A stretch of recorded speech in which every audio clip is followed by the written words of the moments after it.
sekarang sebagai mahasiswa itu mengkaji apa sifatnya aktual serta meneruskannya khas daripada Jakarta dalam kegiatan tulis dan MCC sudah setiap tahun menunjukkan karakter yang bisa berbuku ya. Nah itu dia adalah Lex Exteritus pembangunan hukum menuju Indonesia dalam Indonesia. Dan ini akan dirasakan oleh kalian dan depannya yang utama juga budaya tulis tersebut dan budaya mengkaji berbagai hal sehingga tajam daya analisis untuk kembali dipertahankan dan dihidupkan. Karena bagaimanapun sebagai mahasiswa kalau dibilang hampir berubah kita perlu mesti berubah dengan tradisi mengkaji menulis ini masih berfungsi dalam rangka menuliskan mahasiswa melalui ya untuk menambah wawasan keilmuan. Hari ini pembahasan tentang kedaulatan finansial digital untuk tantangan skala investor dan ini sebuah karya bangsa yang sekarang sampai UKM pun berkembang. UKM pun sampai berkembang dan dia kesembuhannya sehingga triliunan uang dari masa juga terkumpul dalam kekuatan uang Indonesia. Tidak lagi berhenti seperti bagaimana kita menggunakan namanya masyarakat ataupun visa. Ini sebagai sebuah karya bahasa sangat memadamkan dalam kita ini. Tiba-tiba seluruhnya bisa mengukur macam-macam aplikasi dalam aplikasi dan ini membuktikan sesuatunya kalau kita melakukan intelektual bangsa itu birokrasi atau ekspansi produknya banyak karya-karya riset berbahasa juga itu berbagai tapi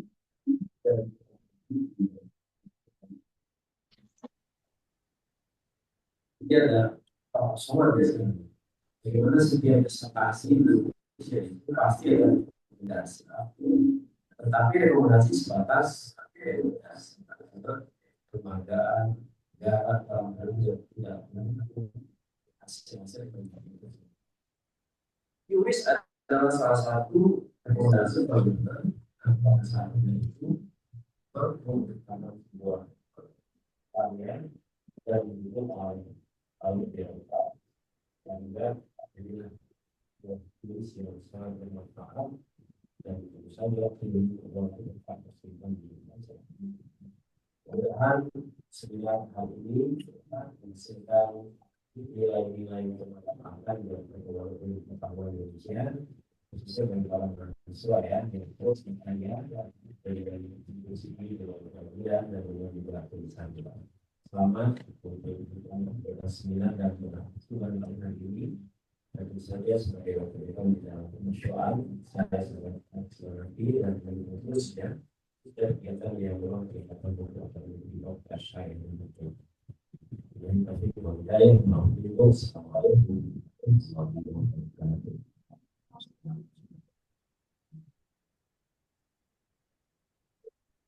terima kasih kita ucapkan kepada Bapak atas kata-kata inspirasi dan arahannya. Selanjutnya, kata sambutan dari Ketua FTC UN Jakarta oleh Eki Nurdiansyah yang saat ini akan diwakili oleh Saudara Muhammad selaku Wakil Ketua MTC UUN Jakarta. Padanya kami persilakan.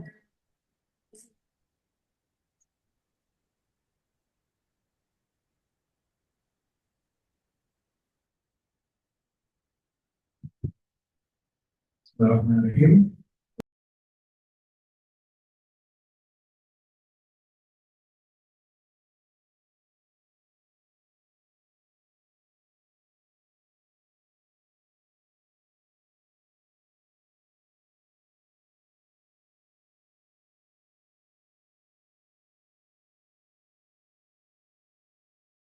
Firman Hidayat SEMC selaku ex-ketua forum SED Lingkar Studi Ekonomi Syariah Indonesia. Yang saya hormati Saudara Izzuddin Alfaras Adan SEMC selaku peneliti Institute of Economics and Finance, serta Saudari Zulkarnain Alamsyah selaku Presiden Ikatan Penulis Mahasiswa Indonesia.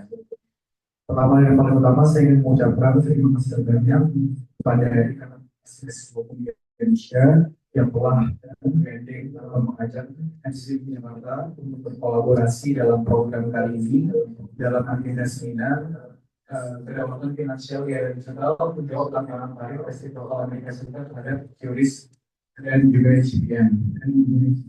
Kemudian acara yang kemudian berikutnya adalah peluncuran yang terkait bagaimana aplikasi pembangunan perjuangan Syammas. Dalam agenda kali ini, tentunya kami dari pengurus World Community Win Jakarta sangat mengapresiasi pada para pengurus Ikatan Penulis Mahasiswa Indonesia yang meluncurkan karya terbarunya sebagai bentuk daripada kerjasama perguruan tinggi yang ingin pendidikan dan pengembangan. Kami dari World Community Win Jakarta juga memiliki divisi karya tulis dunia yang selalu mempublikasi tentang karya tulis baik dalam bentuk esai, jurnal, dan juga buku. Terakhir dari World Community Jakarta telah memiliki 2 program, yakni telah diluncurkan buku Place and Varietas, pengembangan buku Indonesia Mas tahun 2045, dan juga lembar kritis yang berisi kumpulan esai-esai penulis daripada pengurus World Community yang membahas tentang hukum teknologi, hukum lingkungan, hukum tata negara, dan juga hukum bisnis. Kemudian untuk community juga sebentar lagi, insya Allah rencana pada bulan Juni ingin ada peluncuran daripada lembaga kritis MCC yang bertemakan dengan teknologi yang kami adalah Society 5.0. Jadi kami harap pada pengurus Ikatan Penulis Mahasiswa Indonesia selaku yang bersama-sama dalam hal ini berprofesi sebagai akademisi atau penulis mahasiswa hukum senantiasa dapat berkolaborasi dengan World Community untuk mengadakan program-program besar ke depannya. Saya mendapatkan salam dari Ketua World Community yaitu Saudara Ino Biasa yang mohon maaf pada kesempatan kali ini belum bisa memberikan sambutan secara langsung karena beliau sedang magang dan tidak bisa untuk hadir pada kesempatan kali ini. Harapan saya ke depannya semoga terjadi kolaborasi-kolaborasi yang tetap terjadi dan tetap tercipta kepada saudara-saudara dari pengurus IPMHI yang insya Allah hari ini ingin melaksanakan munas kalau tidak saya salah. Semoga kami dari pengurus MCC Jakarta insya Allah akan mengirimkan perwakilan dari World Community untuk mengikuti munas IPMHI, dan juga kami doakan pada para pengurus IPMHI untuk munasnya berjalan secara lancar dan tidak ada kendala. Mungkin sekian yang dapat saya sampaikan, lebih kurangnya mohon dimaafkan. Bila itu hidayah. Assalamualaikum warahmatullahi wabarakatuh. Terima kasih kita ucapkan kepada Saudara Farhan. Selanjutnya kita akan memasuki inti dari acara seminar kali ini yang akan dipandu oleh saya sendiri. Izinkan saya memperkenalkan pembicara pada kesempatan seminar kali ini. Yang pertama ada Kak Raffi Rahmat Hidayat SE sebagai Eksekutif Forum KSEI Sensi UN Jakarta. Beliau juga merupakan penulis beberapa jurnal dan artikel serta pengalaman lainnya yang tidak bisa saya sebutkan satu persatu. Di dalam kesempatan kali ini, beliau akan membahas secara komprehensif tentang sistem kerja QRIS dan GPN. Kepada Kak Raffi kita persilahkan.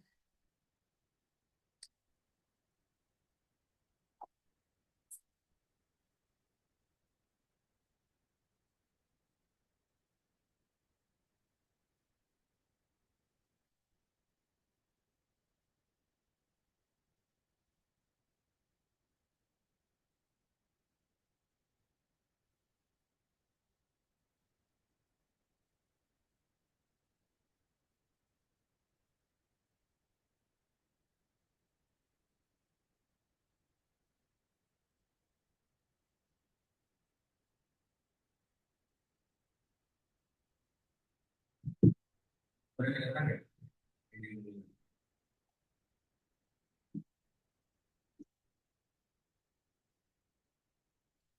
Oke, Assalamualaikum warahmatullahi wabarakatuh. Kita mulai beberapa awal sekolah kemarin.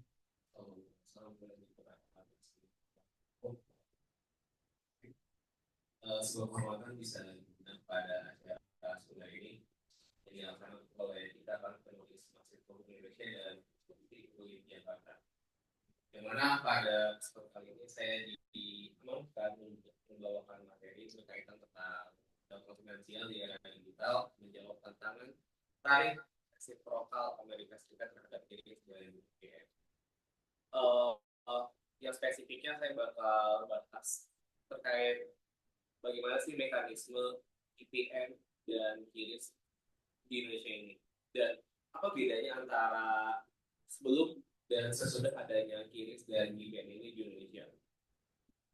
Jadi kita mulai di latar belakang teman-teman. Jadi sebelum adanya IPN ataupun IPN ini secara gampang gerbang pembayaran nasional. Jadi dulu sebelum ada IPN ini, jaringan ataupun transaksi yang ada di Indonesia itu walaupun terjadinya di domestik ataupun terjadinya di Indonesia tanpa transaksi yang Indonesia dan luar negeri, transaksi antar Indonesia dan Indonesia ataupun transaksi yang ada di domestik itu menggunakan Visa dan Mastercard. Jadi gini teman-teman, jadi sebelum ada Indonesia ini, segala transaksi di Indonesia, misalkan kita mau transaksi ini, kita ada di Jakarta dan mau transaksi pada orang yang di Bandung, ataupun kita transaksi nih di merchant suatu toko. Nah, ketika sudah di kita teman-teman, transaksi kita misalkan kita bayarkan 100.000. Nanti 100.000 itu waktu dulu masih zamannya Visa dan Mastercard itu bakal di switching itu ibarat dana yang teman-teman transfer tersebut itu bakal lewat jaringan asing ataupun dikirim ke jaringan asing di Visa maupun Mastercard. Nanti baru setelah diproses oleh mereka itu baru nanti transaksinya terselesaikan. Jadi prosesnya dana itu keluar dulu sebenarnya di luar negeri, baru nanti dana tersebut masuk ke rekening toko tersebut. Nah, hal ini teman-teman dibagi dua hal. Yang pertama, biaya transaksi tinggi bagi merchant dan konsumen. Jadi biaya transaksi tinggi dan itu merugikan baik itu untuk yang punya toko, yang punya merchant dan konsumennya. Karena prosesnya dilakukan di jaringan luar negeri, dan ketika prosesnya dilakukan di jaringan luar negeri, otomatis biaya transaksi akan lebih mahal, gitu teman-teman.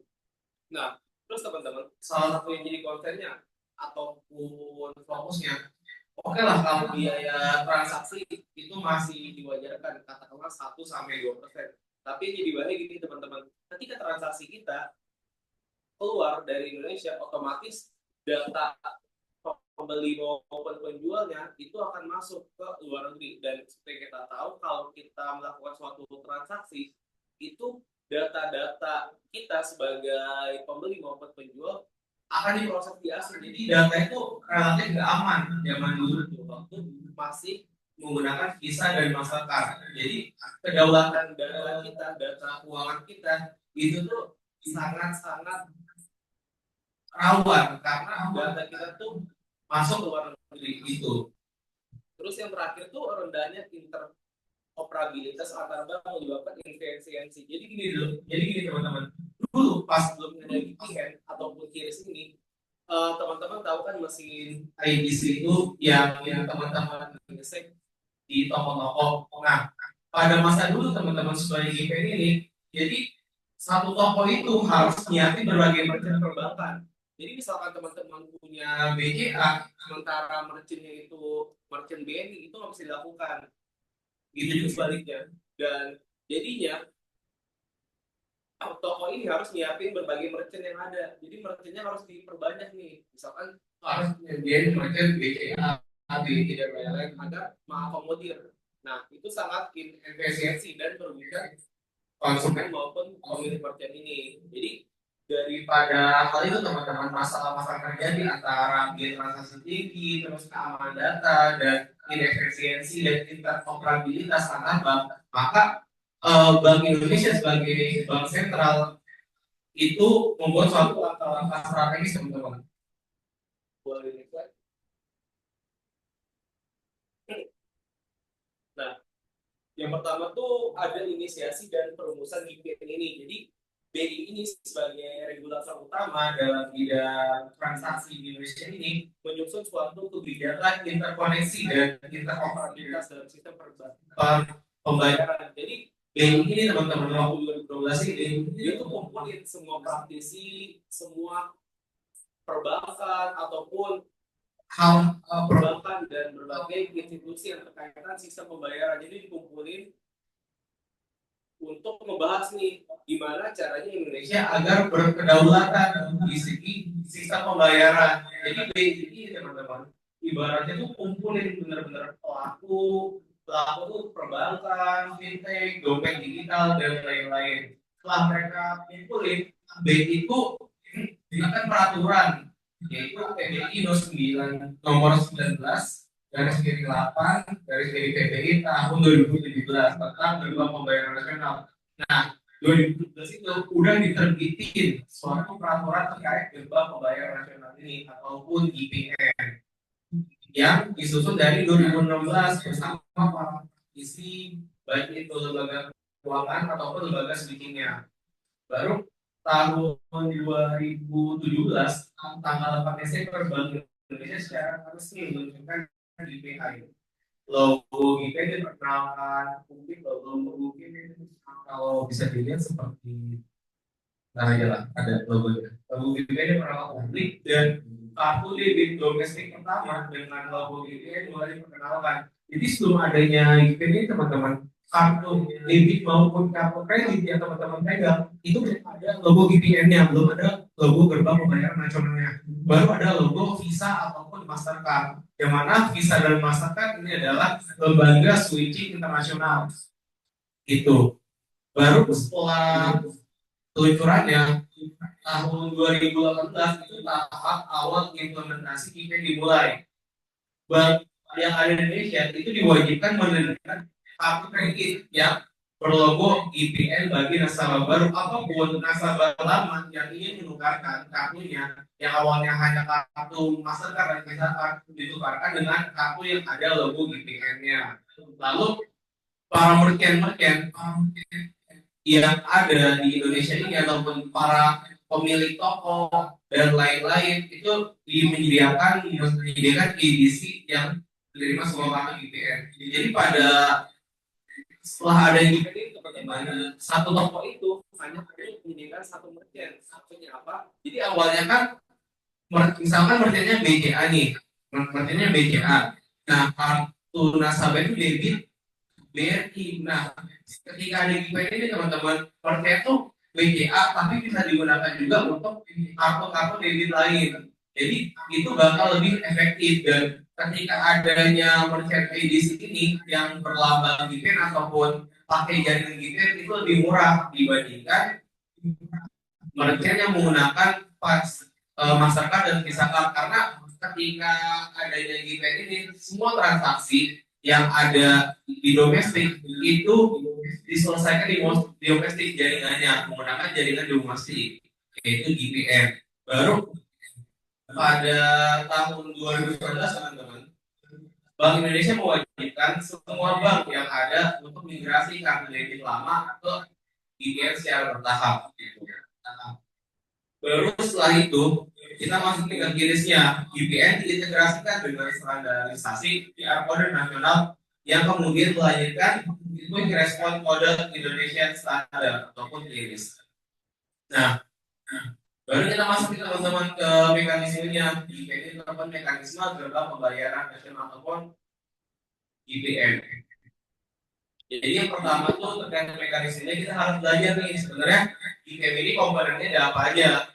Yang pertama tentu ada Bank Indonesia sebagai regulator dan pemilik kebijakan sistem pembayaran nasional. Yang kedua ada penyelenggara jasa sistem pembayaran ataupun PJSP, bank dan lembaga-lembaga yang menyediakan layanan transaksi pembayaran. Itu seperti bank ataupun fintech lainnya yang menyediakan layanan transaksi perbankan. Yang ketiga itu ada switching domestik. Kalau di Indonesia ini ada 4 yang membantu Bank Indonesia sebagai switching. Itu ada Akta Jasa, ada Lintas Prima, Jasa Pembayaran Nusantara, dan Alto. Nanti terkait switchingnya kita bakal bahas setelah ini. Intinya switching domestik itu ada 4. Itu ada Jasa, Lintas Prima, Jasa Pembayaran Nusantara, dan Alto. Yang 4 itu ada institusi, aktor, dan investor. Aktor tuh ibarat tuh bank yang menyediakan ID untuk mesin transaksi di market. Jadi intinya aktor tuh yang nyediain mesin pembayaran ini. Kayak teman-teman mungkin pernah bayar lewat debit atau teman-teman pernah scan QRIS di mesinnya, itu namanya aktor ataupun yang menyediakan IDC-nya. Ada isware itu ya bank yang menyediakan kartu ATM-nya. Gitu. Terus yang terakhir ada sistemnya teman-teman IPN, gerbang pembayaran nasional, yang merupakan jembatan yang menghubungi semua pihak di atas melalui standar dan proses yang seragam. Jadi itulah teman-teman terkait komponen ekosistem IPN yang ada di Indonesia, ada penyelenggara, ada switching, ada institusi ekor Square, dan IPN sendiri. Nah itu terkait ekosistemnya. Terus mekanisme kedua itu ada alur kerjanya. Simpelnya gini teman, alur kerja transaksi IPN. Nasabah yang menggunakan kartu debit IPN yang diterbitkan oleh Bapak untuk bertransaksi di merchant yang menggunakan IDC dari Bank B. Lalu kita melakukan transaksi nih, transaksinya dikirim ke switch domestik, misalkan Akta Jasa atau Jalin, tergantung bank yang digunakan. Jadi masing-masing bank tuh punya switchingnya masing-masing, baik itu Akta Jasa ataupun Jalin, pakai tadi lah pokoknya. Jadi masing-masing bank tuh punya switchingnya masing-masing. Itu terkait kerjasama, tapi cuma 4 doang di Indonesia kalau nggak salah. Nah, lalu kan bank itu mengirim transaksi ke switch domestik dan dilakukan di jaringan domestik tanpa melibatkan jaringan internasional seperti dahulu.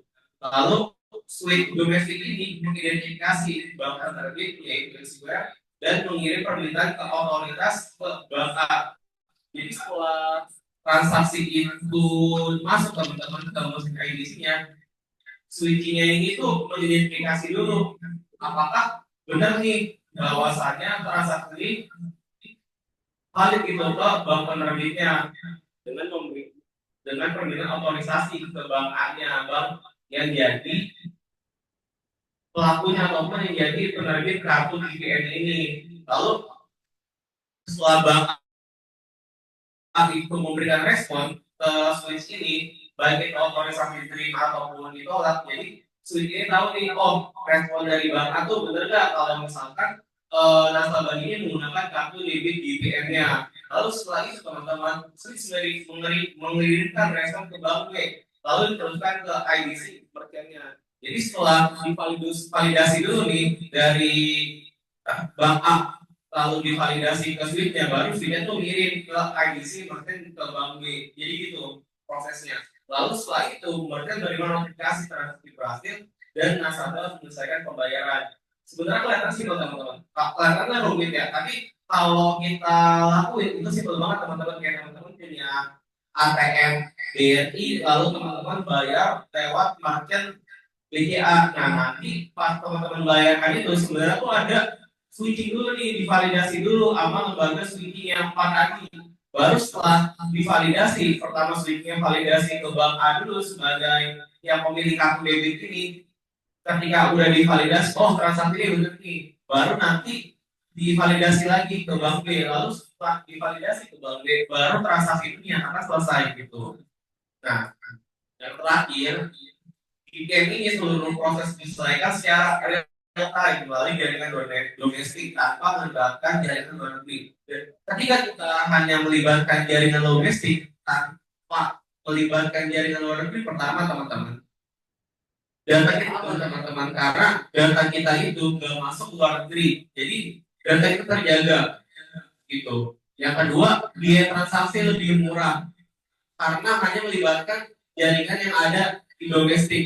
Yang ketiga, biayanya itu teman-teman sangat ditekan. Bahkan kalau dulu waktu masih Mastercard dan Visa Card itu biaya sangat tinggi teman-teman. Saya pernah dulu ke luar negeri nih. Jadi saya ke luar negeri, saya mau ngambil uang nih. Kebetulan dulu kan saya pakai ATM Mandiri. Nah, ATM Mandiri saya kan ada logo Mastercard dan Visa Card. Jadi otomatis itu bisa ngambil duit di bank negara lain karena itu sebenarnya udah validasi internasional kan Master dan Visa Card. Nah dulu itu ketika kita ambil di bank luar negeri yang saya kesana teman-teman, itu biaya sangat tinggi teman-teman. Biaya itu kita ambil misalkan saya pengen ambil duit tuh 200.000. Kalau nggak salah tuh biaya transaksi itu sampai $3 ataupun biaya transaksinya itu 80.000 kalau kita pakai Master dan Visa Card gitu. Dulu juga itu teman-teman. Dulu sebelum adanya duit ini, kita tuh ngambil duit misalkan sama-sama Mastercard, sama-sama Visa Card, itu sebenarnya mahal banget teman-teman. Dia sangat tinggi. Itu hanya contoh betapa mahalnya Visa dan Mastercard ini. Dan zaman dulu juga waktu masih pakai IDC Visa dan Mastercard ini teman-teman, dia itu sangat tinggi. Kalau zaman sekarang kita bayar di merchant yang GPM itu biasa 0,5 sampai 1%. Nah, kalau kita dulu pakai Mastercard itu biaya 1 sampai 2% seingat saya. Gitu. Jadi biaya sangat tinggi. Dan data kita juga aman. Nah, lalu setelah adanya GPM, nah kan udah terselesaikan lah. Oh, kita bisa nih satu merchant, satu mesin itu bisa digunakan oleh berbagai bank yang tersedia. Nah, terus muncul masalah ini teman-teman.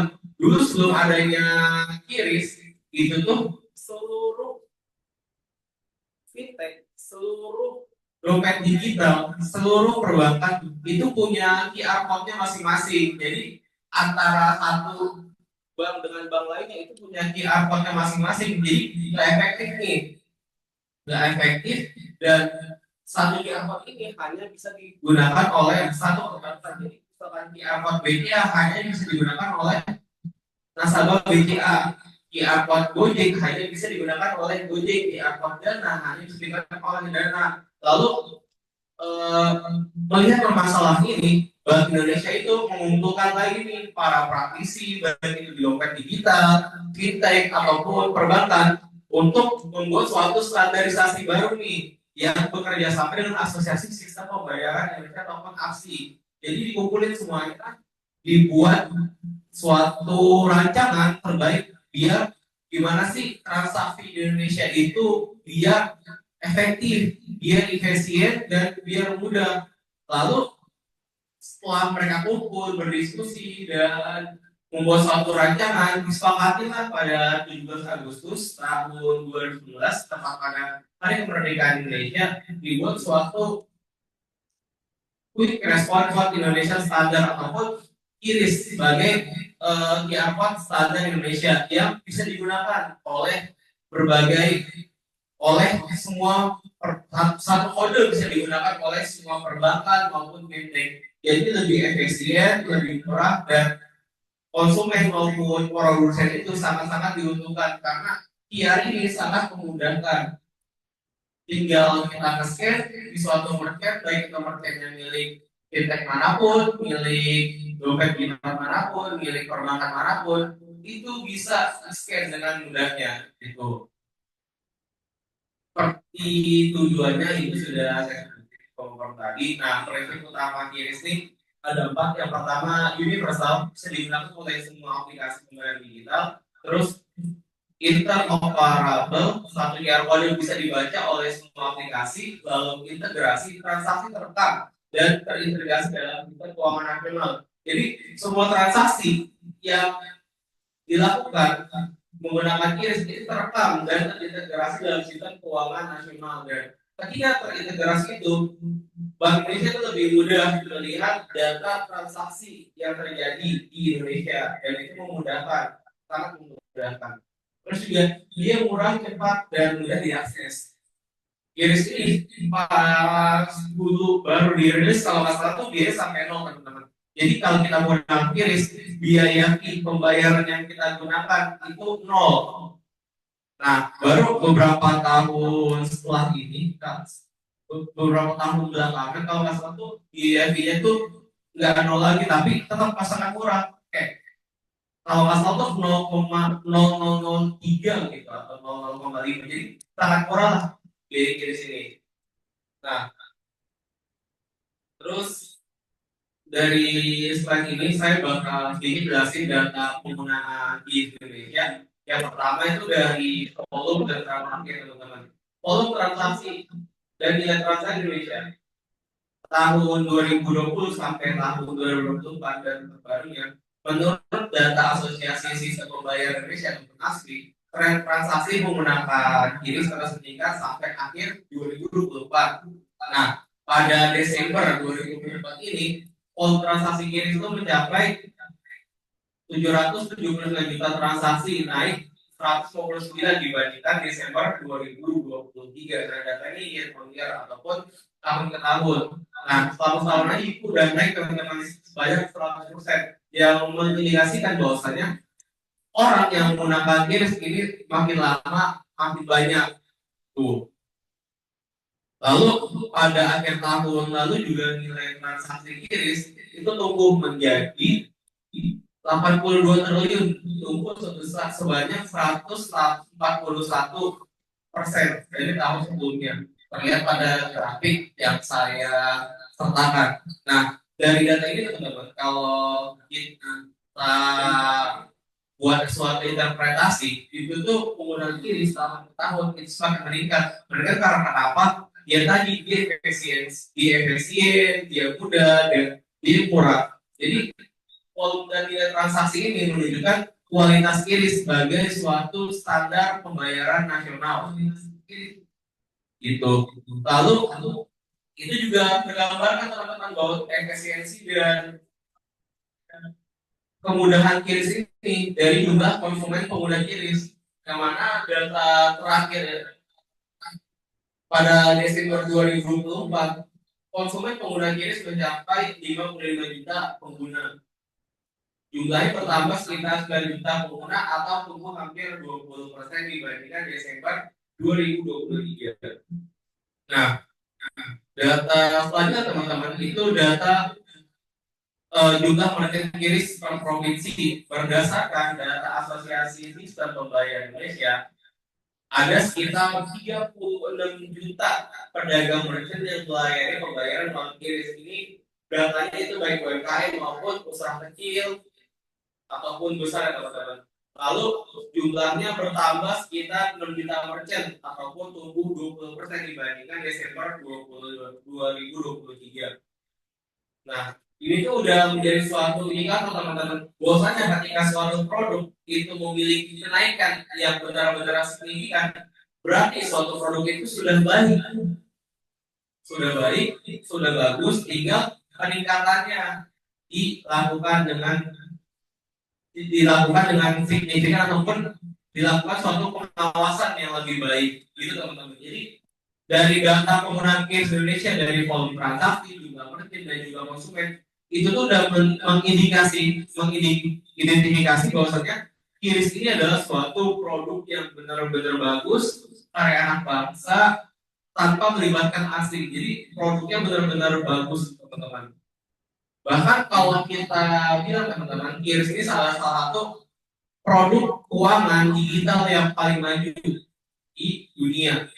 Karena kenapa? Karena biaya yang murah, bisa bisa transaksi domestik maupun QRIS juga teman-teman. Kalau kita cari tahu, QRIS ini bisa digunakan oleh lintas negara ASEAN walaupun belum seluruh dunia, tapi QRIS ini teman-teman bisa digunakan di negara ASEAN. Jadi emang benar-benar suatu sistem keuangan digital yang sangat-sangat maju gitu. Itu menjadi salah satu kebanggaan lah di Indonesia. Gitu. Nah, dampak QRIS terhadap pembangunan nasional teman-teman, yang pertama tuh peningkatan aksesibilitas. Yang mana QRIS ini masyarakat cukup menggunakan ponsel dan aplikasi pembayaran tanpa memerlukan fisik ataupun mesin IDC tadi.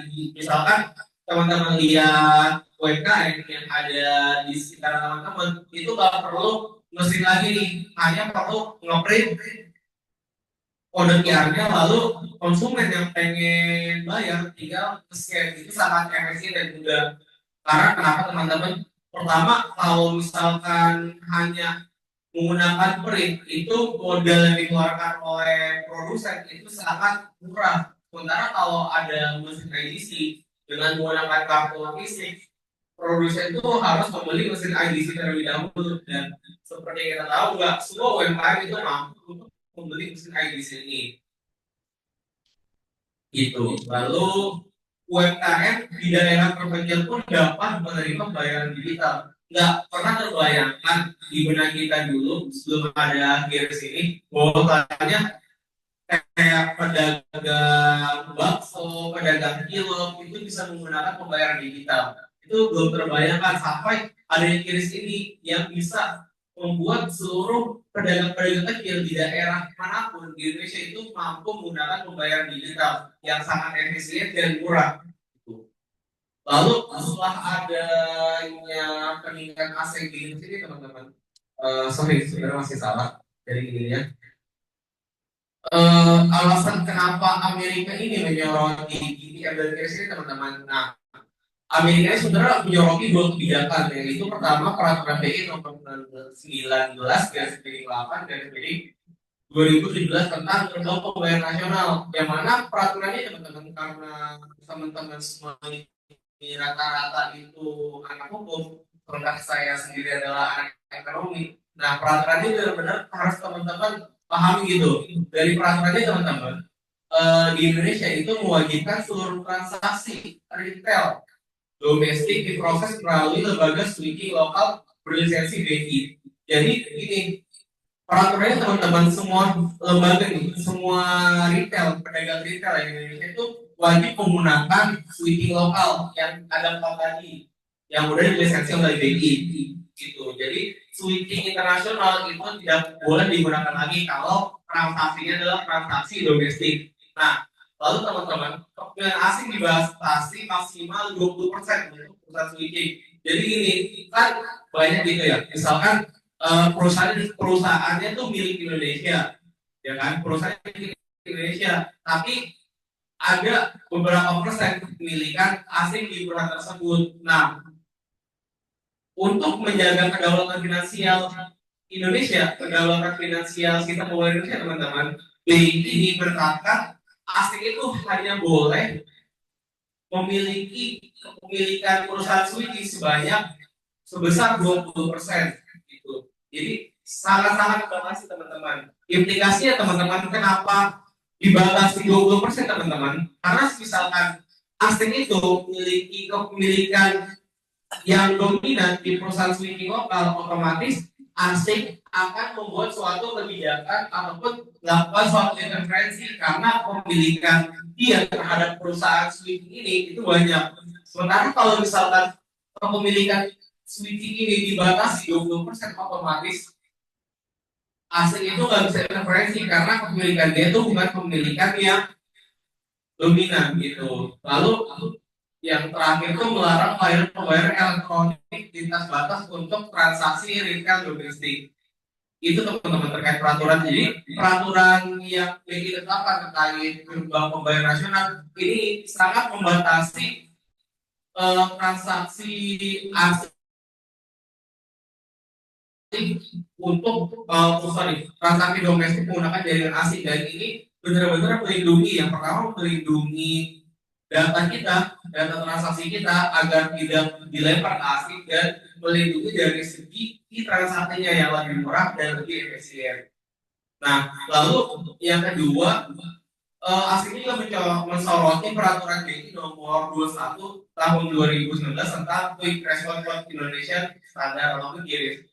Peraturan teman-teman itu adalah pelengkap peraturan BI nomor 19 ini, yang mana peraturan ini adalah menetapkan QR ini sebagai standar pembayaran nasional. Nah, karena QRIS ini benar-benar Indonesia yang kuat dan Indonesia yang laksanakan, semua inisiasi ataupun semua proses pembentukan itu melibatkan pihak domestik, melibatkan praktisi domestik tanpa melibatkan praktisi asing, teman-teman. Otomatis pihak internasional ataupun dalam hal ini Amerika itu nggak terima nih, lu kenapa buat suatu sistem gitu tanpa melibatkan kita gitu. Nah, padahal kalau kita pikir lagi, hal ini tentu baik teman-teman, hal ini tentu baik karena kita bisa berdikari ataupun berdiri di kaki sendiri dalam hal sistem pembayaran nasional. Bagaimana kita membentuk sistem pembayaran yang efisien, yang optimal tanpa melibatkan pihak asing, itu sudah suatu kemajuan. Maka BI ini menetapkan dua peraturan ini untuk memperkuat IPM dan QRIS ini sebagai suatu sistem pembayaran nasional gitu. Nah, dampaknya teman-teman, dampak daripada adanya IPM dan QRIS ini, pangsa pasar, visa dan masyarakat itu menyusup di Indonesia. Berdasarkan data statista yang saya paparkan ini, pangsa pasar global visa dan masyarakat mengalami penurunan sejak 2014. Bisa turun dari 57,7% menjadi 38,7% pada 2022, dan masyarakat turun dari 26,3% menjadi 24% pada tahun 2022 ini. Jadi IPM dan QRIS ini pada intinya telah berhasil membuat Indonesia memiliki kedaulatan finansial dalam sistem pembayaran. Itu udah sangat berhasil teman-teman, dan sudah diketok peraturannya, baik itu BI nomor 19 maupun BI nomor 21. Nah, yang jadi pertanyaan teman-teman, bagaimana sih kita untuk menyoroti hal ini? Sebagai teman-teman semua mahasiswa, kebanyakan di mahasiswa hukum, teman-teman harus bareng-bareng ataupun harus kompak untuk mempertahankan nih landasan hukum ini. Landasan hukum ini teman-teman, kalau nggak ada landasan hukum ini teman-teman, teman-teman yang ada di praktisi ekonomi, baik itu di perbankan maupun di fintech maupun di dompet digital, itu nggak bisa melakukan apa-apa teman-teman, karena semua hal yang ada di suatu negara dalam hal Indonesia itu harus mempunyai landasan hukum yang benar-benar kuat. Kalau peraturan ini benar-benar Amerika seperti ataupun Amerika ingin ubah-ubah teman-teman, nantinya implikasinya IPM dan QRIS ini bisa tersaingi ataupun amit-amit banget IPM dan QRIS ini bisa dihapuskan gitu. Kalau peraturan ini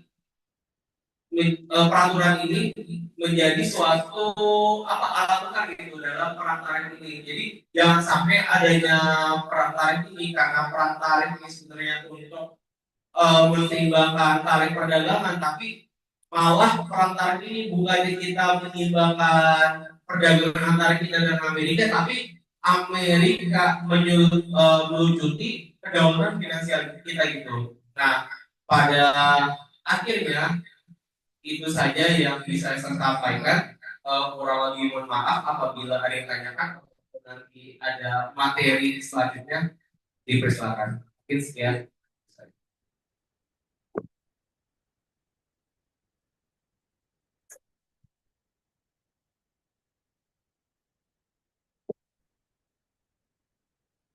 Oke, terima kasih disampaikan kepada Garafi yang telah memaparkan materinya tentang bagaimana sih tahapan-tahapan implementasi GPN dan QRIS di Indonesia yang awalnya pada tahun 2016 hanya bisa menggunakan kartu Mastercard atau Visa, hingga bisa kita menggunakan QR code yang seperti yang sering kita lakukan pada saat sekarang ini. Terus bagaimana sih mekanisme penggunaan GPN? Bagaimana validasi, switching, dan seluruh proses yang dilakukan secara real time tanpa menggunakan jaringan luar negeri. Terus ada juga Bang Raffi juga menjelaskan bagaimana tujuan kiris dan data penggunaan kiris di Indonesia karena di dalam datanya terus meningkat secara signifikan dan memberikan dampak terhadap pembangunan nasional. Dan pada akhirnya kesimpulannya CPN dan QRIS berhasil menciptakan kedaulatan bagi sistem keuangan yang ada di Indonesia sehingga menyebabkan bangsa pasar visa dan Mastercard menyusul. Dan marilah kita bersama-sama untuk menjaga apa yang telah terjadi. Oke. Acara selanjutnya yaitu pembicara kedua yang akan dibawakan oleh Kak Izzuddin Al-Faras Adha. Sebelumnya saya izin membacakan beliau. Beliau merupakan peneliti dari Institute for Development of Economics and Finance atau INDEF, yaitu sebuah lembaga think tank di bidang ekonomi dan keuangan yang berbasis di Jakarta. Saat ini dirinya merupakan Head of the Center of Digital Economy and Small and Medium Enterprises atau SMES. Nah, sekarang dia juga bekerja dengan pemerintah, sektor swasta, dan mitra internasional untuk mereformasi kebijakan ekonomi demi kepentingan publik. Minat penelitiannya mencakup pengembangan ekonomi regional, ekonomi digital, dan usaha kecil menengah atau UKM. Dan sekarang alhamdulillah Kak Izzuddin sudah bergabung melalui by Zoom di ditayangkan di itu. Oke, terima kasih. Kepada Kak Izzuddin, waktu dan tempat kita persilahkan. Baik, moderator, terima kasih. Bismillahirrahmanirrahim. Assalamualaikum warahmatullahi wabarakatuh. Selamat pagi, semoga semuanya dalam keadaan sehat walafiat. Pertama-tama terima kasih atas undangannya IPMHI, ya, Ikatan Penulis Mahasiswa Hukum Indonesia, untuk bisa saya berbicara pada pagi hari ini. Kemudian saya juga ketika mendapatkan undangan ini mungkin saya salah tangkap. Jadi saya sarjana ekonomi begitu, Fakultas Ekonomi, belajarnya ekonomi, di tornya tapi ada analisis hukum. Jadi mungkin saya tidak sampai analisis, saya hanya sampaikan mungkin nanti terkait dengan peraturannya, apa implikasi pada praktik-praktiknya begitu. Dan saya juga sekilas nanti ada terkait dengan KRIS dan GPN juga, seperti yang tadi sudah disampaikan pembicara pertama. Nanti kalau sama saya akan skip saja materi terkait yang sama begitu. Oke, jadi ini saya share screen.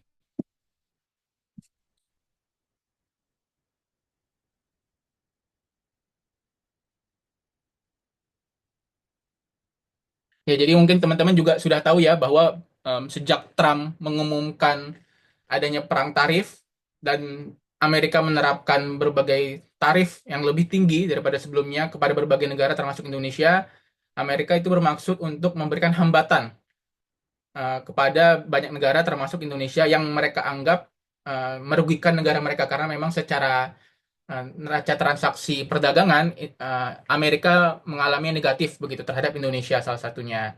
Dan oleh karena itu Indonesia memberikan berbagai kebijakan untuk kemudian bisa membuat yang tadinya mereka mengalami negatif dalam transaksi perdagangannya kemudian bisa lebih balance begitu, lebih seimbang transaksi perdagangannya. Dan oleh karena itu banyak negara kemudian mengajukan negosiasi dan Indonesia termasuk salah satu negara yang kemudian mengirimkan delegasinya ke Amerika Serikat pada akhir April lalu dipimpin oleh Pak Menko Airlangga dan sudah kembali pada akhir April lalu begitu.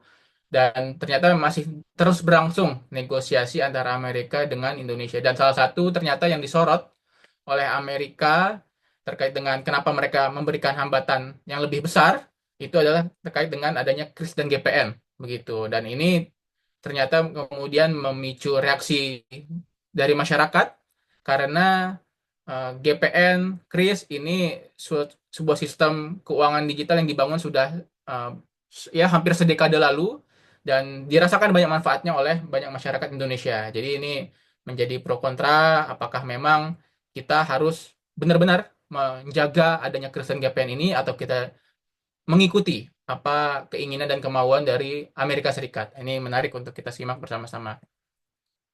Jadi em, ter- dari Kris dan GPN itu sebelum sebelum itu saya mau masuk ke apa yang diatur sebenarnya secara makro dari sistem keuangan kita. Jadi mungkin buat teman-teman juga karena sepertinya banyak kan mahasiswa hukum ya.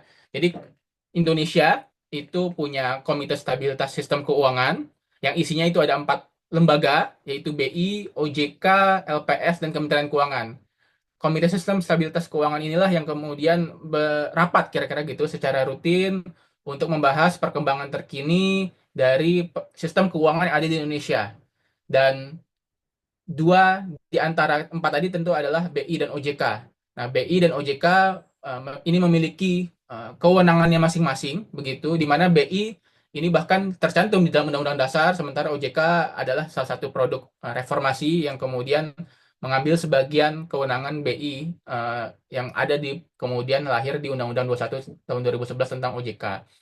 Dan kemudian terkait dengan sistem keuangan ini juga diramu sedemikian rupa di dalam Undang-Undang P2SK, pengembangan sistem keuangan tahun 2023 lalu. Jadi ini di dasar hukum ini undang-undang yang mengatur lembaga itu, kehadiran lembaga itu, adapun mengenai sistem keuangan secara lebih umum dan bahkan juga detail itu ada di Undang-Undang P2SK tahun 2023 lalu. Nah, ini jadi kira-kira sebagai gambaran secara umum pada teman-teman bahwa yang mengatur sistem keuangan ini ada beberapa lembaga dan semua punya perannya masing-masing, begitu. Jadi dengan adanya pembagian tadi antara BI dengan OJK, BI spesifik hanya moneter dan sistem pembayaran. Kemudian OJK itu baru banyak spesifik ke sektor-sektor keuangannya yang lebih spesifik. Begitu bank, pasar modal, asuransi, fintech, jasa kripto dan lain-lain begitu. Dan itu banyak sekali yang diawasi oleh OJK begitu. Karena memang sektor-sektor maupun subsektor di jasa keuangan sangat banyak. Kemudian em, nah nanti kita bahas terkait dengan GP dan KRIS. GP dan KRIS itu spesifik dalam pengawasan BI karena GPN dan KRIS itu termasuk ke dalam sistem pembayaran. Jadi oleh karena itu kenapa kemudian BI yang menginisiasi dari GPN dan KRIS karena memang itu kewenangan mereka. Namun memang kalau ada hal-hal yang terkait dengan aspek perlindungan konsumen itu OJK juga bisa masuk. Nanti misalnya yang artinya nanti mereka harus koordinasi begitu. Tentu nanti dengan kira-kira penanggung jawab utamanya tetap dari Bank Indonesia begitu. Nah, nanti di sistem pembayaran itu ada banyak turunannya lagi, ya e-wallet, kris, switching, settlement, macam-macam. Nanti akan saya jelaskan lebih lanjut, tapi kira-kira kalau berkaitan dengan fintech-fintech yang banyak sekali jumlahnya, itu semua di OJK. Begitu. Jadi mungkin teman-teman kalau ada masalah terkait dengan kris, GPN, nanti bisa mengadunya ke BI. Kalau ada masalah, kendala terkait dengan fintech, itu bisa mengadunya ke OJK. Jadi ini pengetahuan yang banyak masyarakat sayangnya belum tahu begitu karena setiap lembaga punya peran dan kewenangannya masing-masing. Nah, ini kita terus harus edukasi supaya makin banyak tahu kalau punya kendala, masalah atau apapun itu undang-undang terkait dengan hal-hal tertentu, kita tahu mengadunya ke lembaga yang mana. Nah, ini kira-kira gambar secara umum terkait lembaga-lembaga sistem yang ada di sistem keuangan di Indonesia, spesifik mengenai BI dan OJK. Uh, ini baru masuk ke spesifik ke GPN dan Kris. Ini nanti mungkin ada beberapa yang sama begitu materi yang nanti akan saya skip seperti dari pembicaraan sebelumnya. Jadi ini kira-kira kenapa Amerika itu menganggap Kris dan GPN sebagai tanda kutip penghambat atau ancaman bagi Indonesia. Karena memang Kris ini kenaikannya sangat pesat selama pandemi dan setelah pandemi tadi juga masih meningkat. Begitu baik dalam penggunanya maupun juga dalam transaksinya gitu sehingga dengan jumlah yang sangat besar ini menjadi terganggu kepentingan Amerika dalam hal ini Visa dan Mastercard dua perusahaan besar global gitu yang berbasis di Amerika mereka terganggu kepentingannya mereka mau ekspansi jadi terhambat dan selama ini sudahlah kecil pangsa pasarnya Visa dan Mastercard dengan adanya Kris dan GPN semakin terhambat pula perkembangan pasar mereka. Nah, ini yang kemudian menjadi sorotan dari dokumen USTR-nya Amerika Serikat. Nah, ini kira-kira konsep dasar, tujuan, sasaran utamanya. Kita kalau di kota besar ya kita di Jakarta, Tangerang dan sekitarnya, Jabodetabek kira-kira gitu, atau kota-kota besar Indonesia lainnya, ini sudah masif sekali penggunaan kris, di mana ya ini QR memang buat jadi standar begitu ya untuk merchant, UMKM maupun kita sebagai pembeli begitu, untuk bisa cukup scan saja, dipindai saja begitu, sehingga yang tadinya mungkin belum punya rekening keuangan, rekening bank, atau belum punya akses keuangan tertentu, itu jadi punya aksesnya. Itulah yang kemudian meningkatkan inklusi keuangan begitu. Jadi kris ini sangat bermanfaat untuk meningkatkan inklusi keuangan, yang mana per tahun 2024 lalu angka di OJK itu sudah mencapai 89% begitu. Jadi memang sudah sangat tinggi. Meskipun nanti di sisi lain ada tantangan juga soal literasi keuangannya yang baru 49%. Jadi memang aksesnya sudah masif, tapi cara menggunakannya itu belum tentu semua orang paham.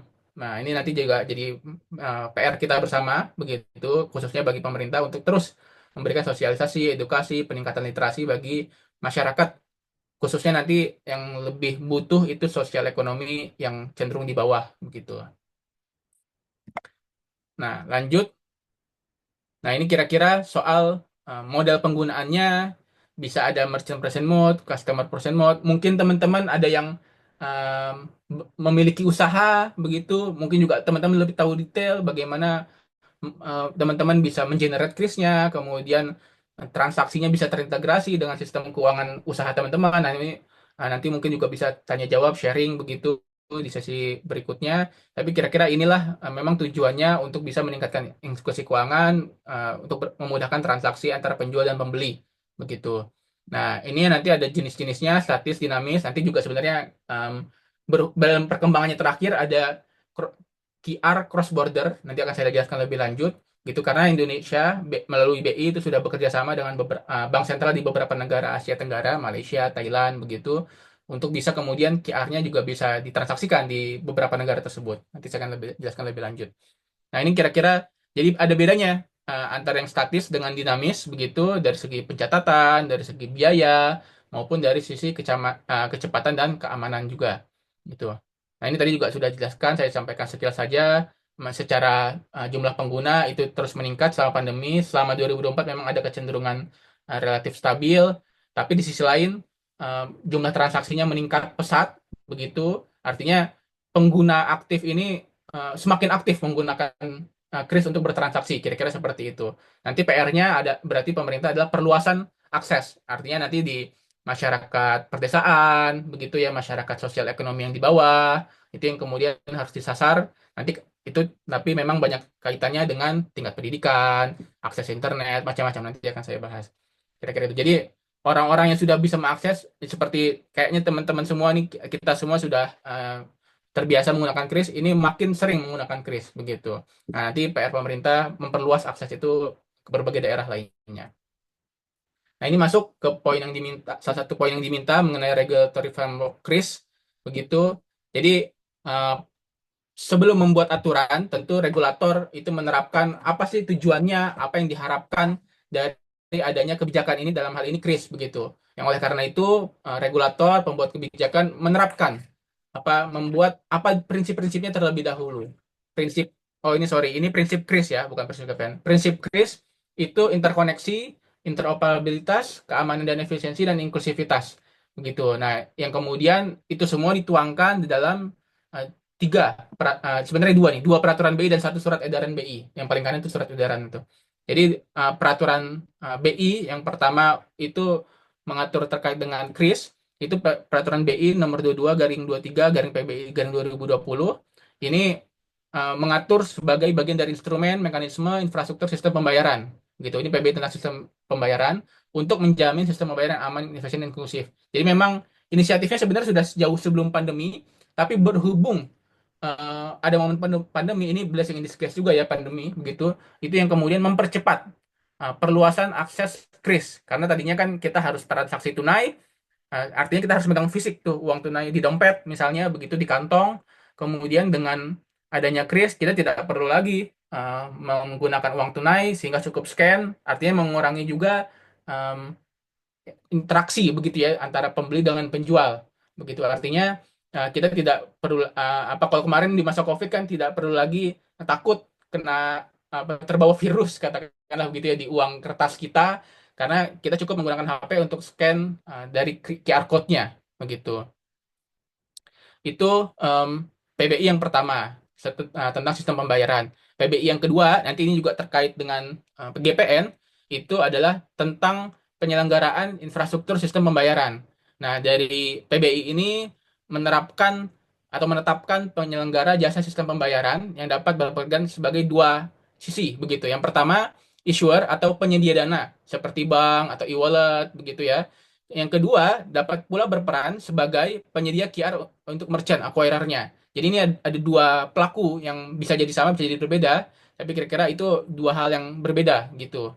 Nah, yang mana PBI ini mewajibkan kris untuk interoperable, artinya satu QR untuk bisa menerima berbagai metode pembayaran, baik di bank maupun non-bank. Jadi misalnya kan kita beli sesuatu begitu ya di warung terdekat, warungnya sudah punya QR gitu, warungnya biasanya menempelkan QR-nya di temboknya atau punya papan sendiri begitu, kita cukup scan. Jadi tidak perlu generate QR seperti misalnya kalau kita dari HP gitu kan bisa generate QR juga, tapi itu artinya bisa diakses sebenarnya di berbagai merchant, baik minimarket, warung, bank, non bank, macam-macam gitu. Artinya supaya bisa diakses di manapun itu QR-nya. Nah, adapun yang ketiga regulatory framework terkait dengan kris ini adalah di surat edaran Bank Indonesia nomor 23/10/DSSK tentang implementasi standar nasional QR code untuk pembayaran. Jadi ini kira-kira mengatur bagaimana cara generate-nya, bagaimana sistem QR terintegrasi dengan sistem keuangan di internal, katakanlah minimarketnya, internal warungnya, begitu.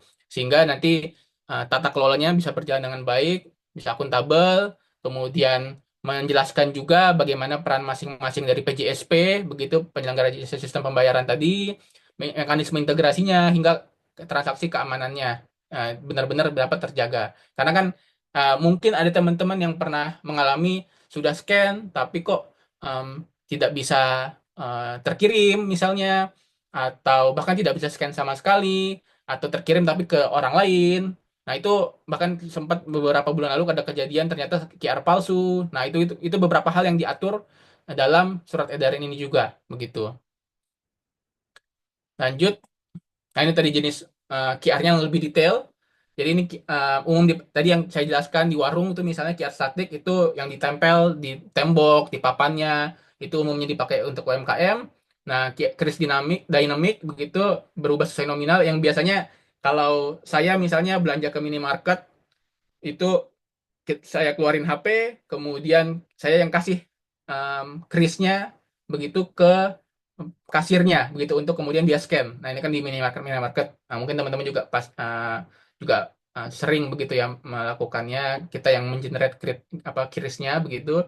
Nah, di sisi lain ini sebenarnya kris cross border ini yang ketiga itu untuk transaksi lintas negara. Nah, ini barangkali nanti teman-teman atau mungkin sudah pernah begitu ke Thailand, Malaysia, Singapura dan kemudian menggunakan kris cross border ini. Nah, mungkin nanti bisa sharing juga bagaimana pengalamannya begitu karena ini juga satu upaya yang dilakukan oleh BI untuk kemudian tidak hanya jangkauan kris ini di Indonesia tapi juga bahkan bisa ke luar negeri. Setidak-tidaknya di beberapa negara ASEAN terlebih dahulu. Ini tadi juga sudah disampaikan sebenarnya mengenai dampak krisnya. Saya singkat saja, aksesibilitas, inklusivitas, integrasi, dan data. Tantangannya, nah ini yang mungkin saya perlu sampaikan, itu ada soal literasi digital. Tadi masyarakat sosial ekonomi yang di bawah itu dan juga di daerah perdesaan itu relatif lebih rendah untuk literasi digital dan adopsi digitalnya. Itu juga di sisi lain karena infrastruktur digitalnya di beberapa daerah itu belum mendukung, artinya pemerintah di sini harus intervensi supaya tower BTS-nya itu muncul di daerah-daerah 3T misalnya, gitu daerah perdesaan yang sulit bagi swasta untuk masuk ke sana, memang harus pemerintah yang masuk begitu. Nah, kemudian ada ancaman kebijakan global yang kita rasakan dalam beberapa bulan terakhir dari Trump misalnya begitu.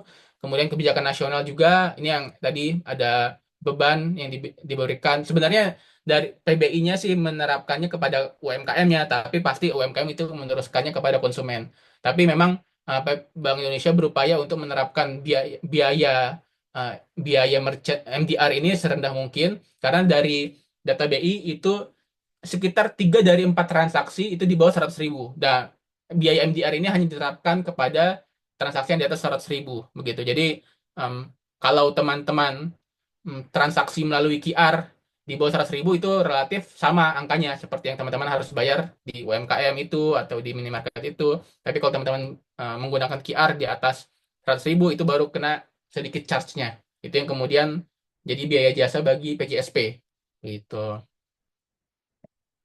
Nah, ini tadi soal KRIS, kemudian soal GPN, ini juga satu upaya dari pemerintah untuk bisa menjaga sistem keuangan di Indonesia melalui kanal pembayaran terpusat, satu pintu, begitu. Tadi sudah jelaskan lebih lanjut, kita skip saja. Nah, ini ada beberapa lembaga, sebenarnya ada satu lagi di sini, yaitu lembaga settlement, tapi dari 3 yang ada di layar ini, saya jelaskan lebih lanjut. Lembaga standar, itu lembaga yang menyusun dan mengelola standar dalam GPN, ini Asosiasi Sistem Pembayaran Indonesia. Di dalamnya itu ada banyak perusahaan sistem pembayaran. Ya, mungkin teman-teman yang familiar yang warna hijau, yang warna ungu, begitu ya itu, dan banyak sebenarnya banyak yang warna oranye, banyak sekali isi dari perusahaan-perusahaan yang tergabung dalam ASPI ini.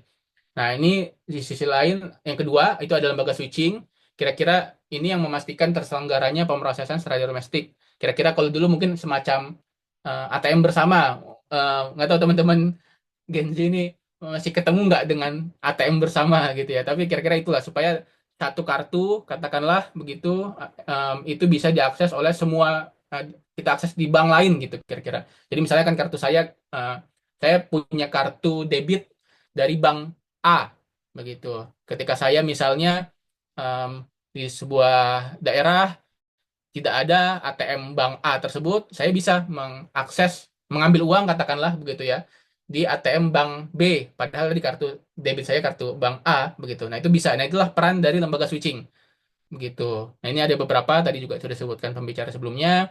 Nah, di sisi lain juga ada lembaga services. Ini untuk melayani berbagai kebutuhan operasional industri. Nah, ini sebenarnya beberapa apa jasa begitu tambahan, misalnya mereka ini juga mendeteksi fraud begitu, kemudian juga mengatasi permasalahan dispute handling, permasalahan perselisihan begitu dari kalau ada kendala, kalau ada permasalahan antar lembaga misalnya begitu. Dan di sisi lain sebenarnya ada satu lagi lembaga settlement itu yang ini nggak banyak sih masyarakat dan transaksinya juga, tapi tetap ada itu melakukan lembaga settlement itu melakukan penyelesaian akhir transaksi antar bank melalui BI RTGS ini B2B begitu. Jadi memang nggak masyarakat secara langsung rasakan implikasinya, tapi tetap itu perlu ada dan memang ada lembaga settlement itu. Gitu kira-kira terkait dengan GPN. Nah, ini terkait regulatory framework-nya dari GPN, ini ada 3. Yang pertama interkoneksi, yang kedua interoperabilitas, dan yang ketiga keamanan dan efisiensi.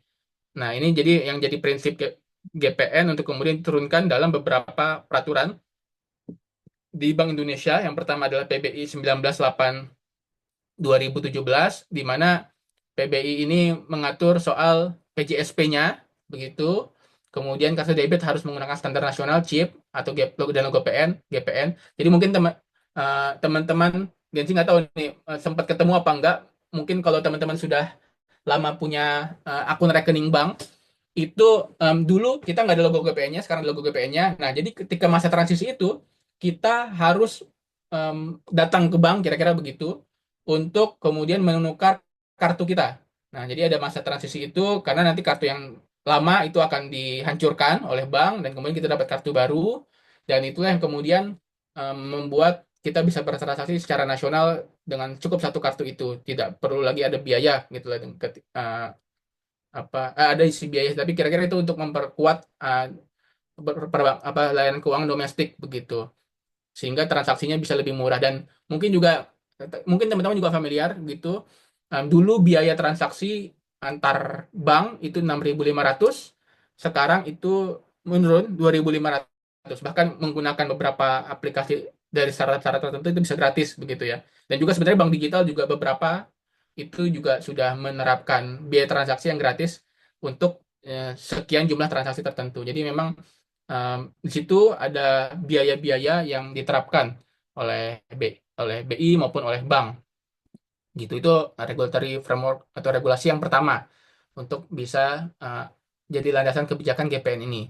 Nah, lebih detail terkait dengan GPN ini juga diatur di PBI 236, PBI 2021 yang menjelaskan lebih detail soal peran dan lisensi lembaga standar, lembaga switching, lembaga service, lembaga settlement yang tadi sudah saya sebutkan di slide sebelumnya. Dan ini juga memperkuat tata kelola dan prinsip sistem keamanan gitu. Jadi ini supaya semuanya aman, supaya semuanya uh, supaya sistem ini bisa terpercaya begitu. Nah, ini yang terakhir juga ada surat edaran sebenarnya ini um, mengenai petunjuk teknis pelaksanaan PBI GPN, menjabarkan standar teknis logo kartu, interoperabilitas, switching dan lain-lain. Jadi semuanya terstandar. Jadi makanya nggak ada logo GPN itu sama, ukurannya sama, ukuran kartunya sama, semuanya sama. Kira-kira begitu antar bank. Nah, apa implikasinya dari peraturan-peraturan tadi yang diterapkan pada GPN kepada semua stakeholder begitu? Yang pertama kepada bank penerbit itu wajib menerbitkan kartu debit berlogo GPN sejak 2018. Ini yang tadi saya sebutkan di sekitar tahun 2018, 2018 itulah kira-kira itu kita harus datang ke bank untuk kemudian menukar kartu yang tadinya tanpa logo GPN menjadi ada logo GPN-nya. Itu satu. Nah, kemudian untuk merchant, artinya UMKM begitu ya, harus menerima kartu GPN dan bekerja sama dengan acquiring bank tadi. Jadi em, mungkin juga teman-teman ada yang punya usaha begitu, itu kan orang-orang bank kira-kira begitu ya, itu datang ke UMKM UMKM untuk kemudian em, sistem keuangan internal UMKM itu bisa menerima kartu GPN juga gitu. Nah, itu yang terus berjalan waktu itu dalam di masa transisi itu dan sampai sekarang juga ketika mengalami perluasan juga terus diusahakan oleh perbankan gitu. Yang ketiga, implikasinya bagi penyedia jasa ini PJSP misalnya begitu atau e-wallet begitu harus tersertifikasi dan PJSP ya khususnya harus tersertifikasi dan mematuhi standar nasional karena tadi sudah ada standar-standar yang dibuat oleh BI juga melalui PBI dan SE. Dan bagi e-commerce ini didorong begitu. Yang jelas e-commerce besar itu sudah bisa juga menggunakan GPN. Mungkin masih ada beberapa e-commerce kecil yang sektoral begitu yang masih masih belum bisa menerima kartu GPN sebagai bagian dari ekosistem pembayaran nasional. Nah, ini keunggulannya biaya lebih murah daripada Visa Mastercard, transaksi lebih efisien. Kelemahannya ya memang karena untuk domestik maka tidak bisa transaksi internasional begitu. Nah, tantangannya persaingan dengan jaringan yang internasional, ada Visa Mastercard, kemudian pernyataan Trump juga, sistem keamanan dan layanan begitu. Meskipun dari BI terus meningkatkan keamanan dan layanannya. Nah, ini tadi karena berhubung banyak sekali pemangku kepentingan dari KRIS dan GPN ini, maka harus ada kolaborasi antar pemangku kepentingan dari BI, OJK, Fintech, Bank, Task Force-nya, yang ini juga berisikan berbagai lembaga begitu. Dan tentu ada diplomasi finansial juga, di mana ini kita harapkan, oke BI, oke Amerika nggak apa-apa protes, tapi ya gimana caranya supaya yang Visa Mastercard dong yang beradaptasi di Indonesia. Kira-kira gitu. Kalau Anda mau masuk Indonesia, Anda beradaptasi dengan lain lokal, jangan kita mau ngikut mereka, padahal ini daerah kita, kira-kira begitu kan. Penguatan infrastruktur juga, ini yang harus lebih banyak memang yang terintegrasi dengan kartu debit GPN, dan juga perluasannya di berbagai daerah. Nah, dari kita, masyarakat itu sama-sama kalau belum, mari beralih ke kartu debit logo GPN sehingga bisa terintegrasi. Kemudian edukasi, bagi mungkin teman-teman ada yang punya usaha, edukasi. Nah, ini salah satu bagian dari edukasinya. Kemudian pilih transaksi dengan kris, ini juga kemudian untuk bisa mempertahankan kris dan GPN juga gitu. Demikian presentasi dari saya. Nanti kita bisa perdalam di sesi tanya jawab. Terima kasih. Wassalamualaikum warahmatullahi wabarakatuh.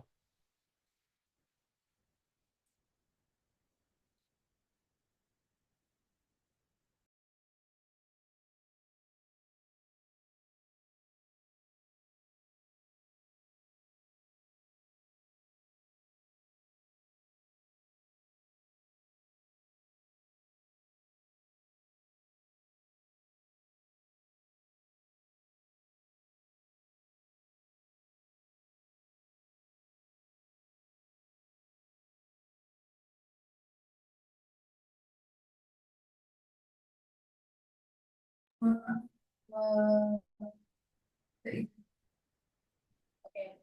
Selanjutnya ada Pak Kiris dan tantangan yang akan dihadapi Kiris ke depannya. Oke,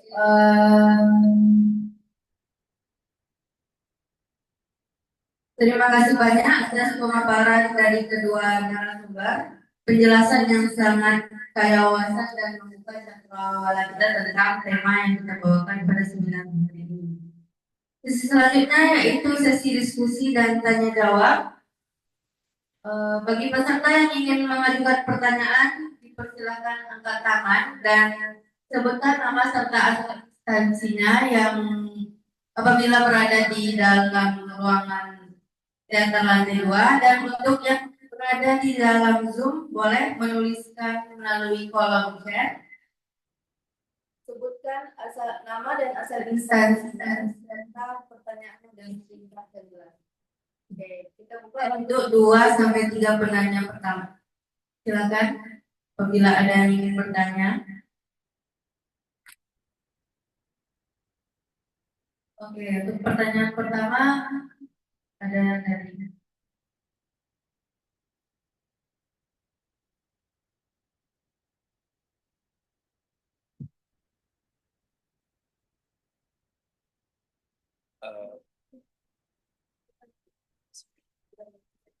Baik, Assalamualaikum warahmatullahi wabarakatuh.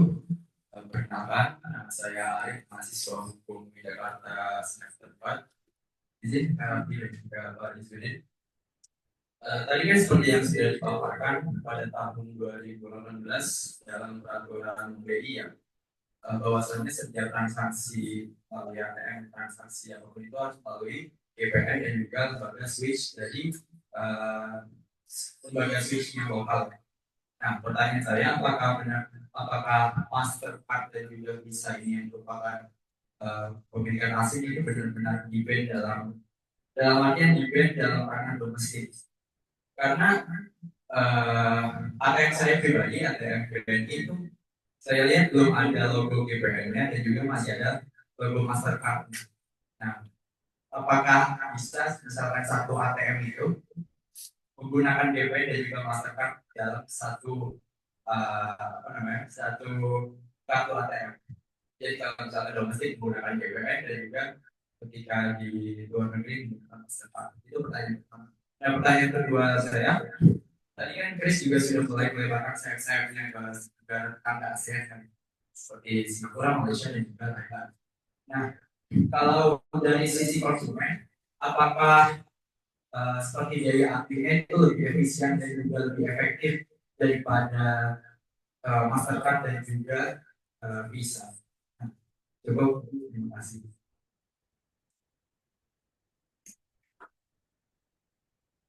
Oke, terima kasih kepada Arik atas pertanyaannya.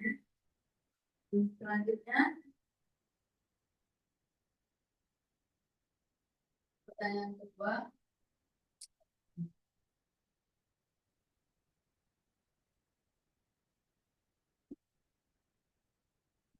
Sebelumnya perkenalkan, nama saya Diandra. Saya ingin bertanya kepada dua pemateri hari ini yang sudah memaparkan terkait QRIS.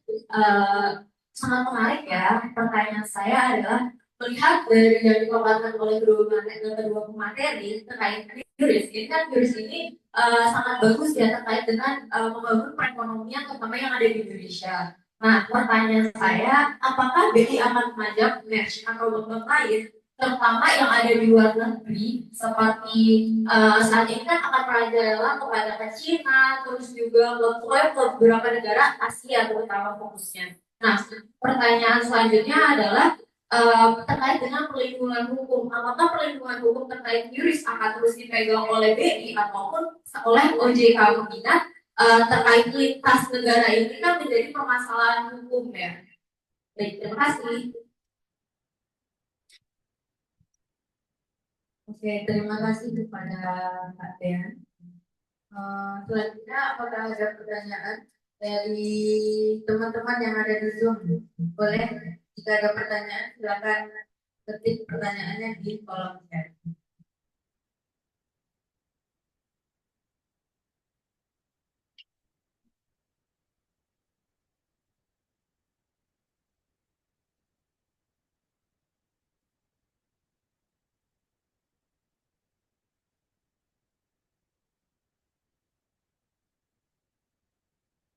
Oke, jika tidak ada pertanyaan lagi, mungkin kita bisa menyerahkan untuk pemateri untuk memberikan jawaban atas pertanyaan-pertanyaan yang sudah ditanya oleh para peserta. Oke,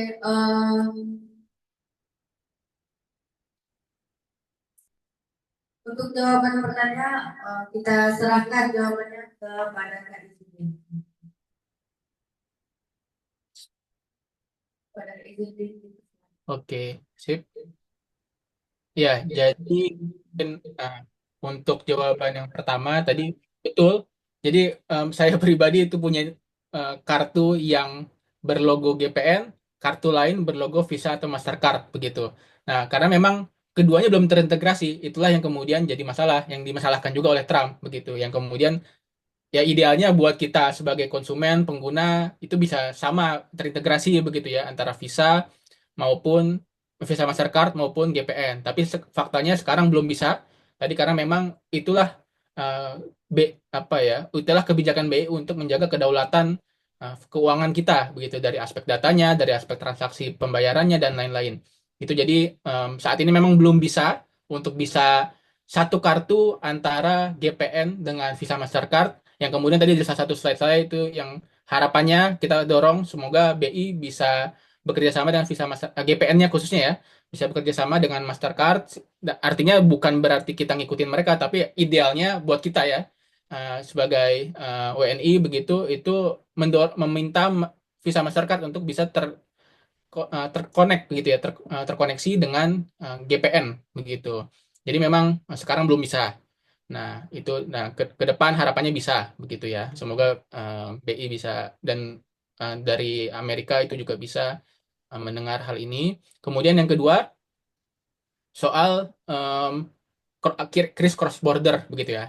Kris cross border ini menjadi kewenangannya BI begitu karena tadi kris GPN yang secara umum kemudian sistem pembayaran itu menjadi kewenangannya BI bukan OJK begitu. Kalaupun nanti ada kasus-kasus tertentu itu yang punya eh, perjanjiannya dengan tadi Thailand, Malaysia itu BI. Jadi nanti yang menangani kasus ketika misalnya ada masalah begitu ya, Kris kita ada kita misalkan sudah scan, sudah keluar uangnya dari rekening kita, ternyata di sananya di merchant di Thailand, di merchant di Malaysia nggak masuk. Nah itu kalau ada masalah, apalagi dalam jumlah besar, itu nanti yang menangani BI begitu di Departemen Sistem Pembayarannya BI gitu. Nanti bukan OJK di dalam hal ini gitu karena ini benar-benar kewenangan penuh dari BI. Itu kayaknya sudah cukup menjawab ya dua pertanyaan tadi. Ada lagi satu um, dari kolom chat potensi risiko domestik, risiko ekonomi atau diplomatik jika Indonesia terus memperluas penggunaan sistem pembayaran domestik dan kerjasama sistemik dengan negara-negara besar seperti AS. Oke, iya. Jadi tadi karena tidak terintegrasinya GPN dengan Visa, Mastercard ataupun mungkin ada sistem pembayaran lain di luar negeri, begitu. Kalau sampai ke sistemik sih sejauh ini sudah kita rasakan tidak ada begitu. Tapi paling tadi ketidaknyamanan bagi pengguna konsumen kita untuk artinya kayak tadi seminimal-minimalnya kita bawa dua kartu kira-kira begitu untuk memudahkan kita. Jadi kalau punya dua kartu, sorry, punya dua kartu. Jadi kalau kita transaksi di Indonesia, ya bisa Visa Mastercard, bisa logo GPN, tapi kalau ke luar negeri, ya nggak, kita nggak perlu bawa logo GPN-nya. Jadi artinya kan kita uh, setidak-tidaknya punya dua kartu begitu. Meskipun tidak punya dua kartu, meskipun yang Visa Mastercard bisa di Indonesia, tapi kan tadi biayanya lebih besar, lebih lebih mendorong insentif bagi kita untuk mempunyai GPN dibanding Visa Mastercard kalau bertransaksi di luar negeri. Tapi tadi kalau kita keluar negeri ya mau nggak mau Visa Mastercard begitu. Nah itulah yang membuat kita uh, tidak nyaman karena ya membuat dompet kita lebih tebal begitu karena punya dua setidak-tidaknya dua kartu. Mungkin teman-teman punya lebih daripada dua kartu begitu di dompet masing-masing. Itu kalau sampai sistemik sih enggak sih ya. Nah, itu mungkin dari saya. Terima kasih kepada Kak Izzuddin atas jawabannya. Untuk pertanyaan selanjutnya kita serahkan kepada Kak Raffi.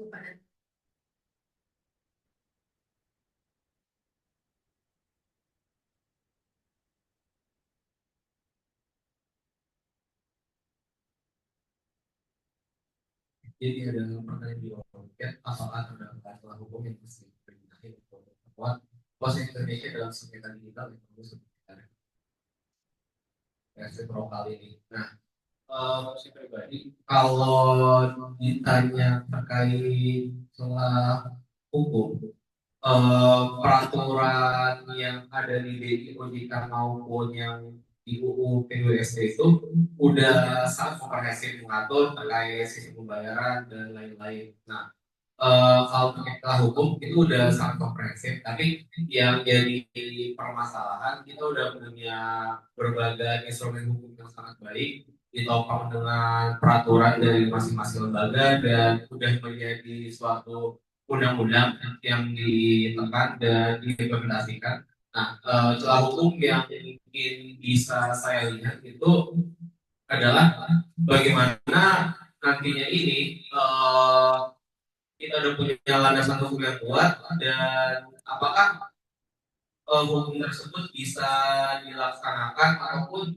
bisa diterima oleh negara lain. Maksudnya hukum ini kan yang mengatur di negara kita ya, dan ketika hukum diatur di negara kita, negara lain yang ingin melakukan suatu bisnis ataupun melakukan suatu inisiasi di negara kita harus patuh terhadap hukum tersebut. Nah, celah hukumnya yang bisa saya lihat gini, seperti yang tadi Kak Yudhri katakan, sebenarnya kalau bisa dibilang kita sebagai konsumen itu belum terlalu efektif ketika kita harus mempunyai dua kartu nih, kartu BBM dan kartu Mastercard-nya. Nah, barangkali nantinya hukumnya tuh bisa hukum yang udah ada di baik itu di peraturan BI, di peraturan OJK maupun di UU PDWST itu bisa mengakomodir apa? Ya tadi kan kita lagi dihadapi oleh suatu perang dagang dengan tarif-tarif yang dikeluarkan Trump. Nah, bisa nggak seandainya negosiasi yang kita lakukan adalah hukum kita tuh ya di pertama hukum kita harus tetap kuat dan harus tetap berdaulat. Tapi bisa nggak agar yang tadi tuh bisa dan masyarakat itu bisa diintegrasikan antara bisa masyarakat dan GPR mungkin itu setelah hukumnya jadi bisa ditambahkan kalau misalkan efektivitas antara pemilik kartu GPM dan kartu bisa masyarakat itu bisa disatukan dan bisa diintegrasikan. Itu kalau dari segi praktisinya mungkin kayak gitu ya, kalau dari praktisi ekonomi memandangnya tuh maka bisa diintegrasikan antara kedua sistem tersebut. Dan kalau dari celah hukum yang saya lihat apakah peraturan yang ada itu bisa mengakomodir antara integrasi antara GPM dan bisa dan masyarakat ini. Mungkin itu sih kalau jawaban dari saya sekian.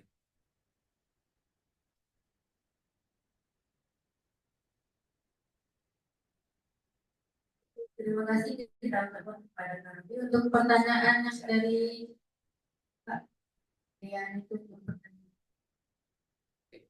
Tadi ada pertanyaan juga kenapa Amerika Serikat menyoroti GPM dan Indonesia. Yang gue bahwa apakah BI mengajak bank luar negeri untuk bersama terkait perlindungan untuk kiris.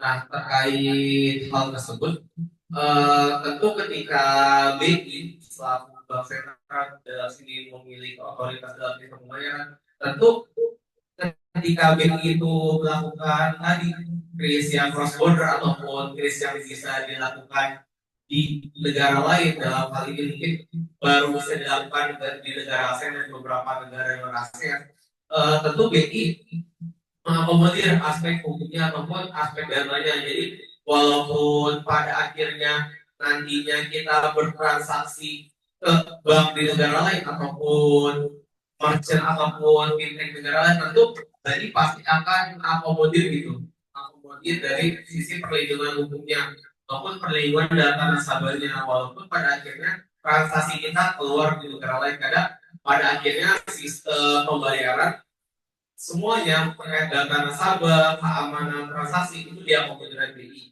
Kalau pertanyaannya apakah BI mengakomodir dan bekerjasama dengan bank lain terkait pengiriman data, tentu BI pasti akan melakukan suatu pengiriman data pada nasabah yang melakukan transaksi kiris cross border itu. Mungkin itu jawaban dari saya. Oke, terima kasih atas jawabannya kepada kami. Mungkin kita lanjutkan untuk sesi tanya jawab yang kedua. Teman-teman yang di dalam Zoom, jika ada pertanyaan boleh diketik di kolom chat ataupun bisa langsung unmute.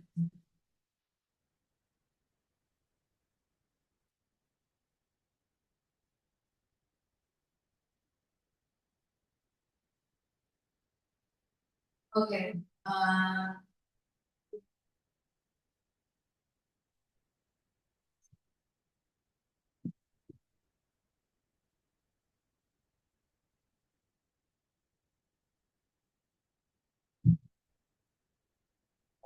Assalamualaikum warahmatullahi wabarakatuh.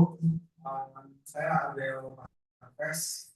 Mungkin Raffi dan Pak Izudin sudah pengalaman saya bekerja sebagai yang juga. Saya ada beberapa pertanyaan tentang itu.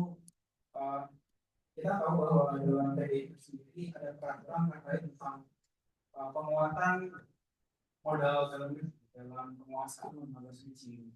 Dan di situ juga dikatakan bahwa 80% dari saham kepemilikan lembaga suci itu harus dimiliki oleh saham dalam negeri alias perusahaan lokal.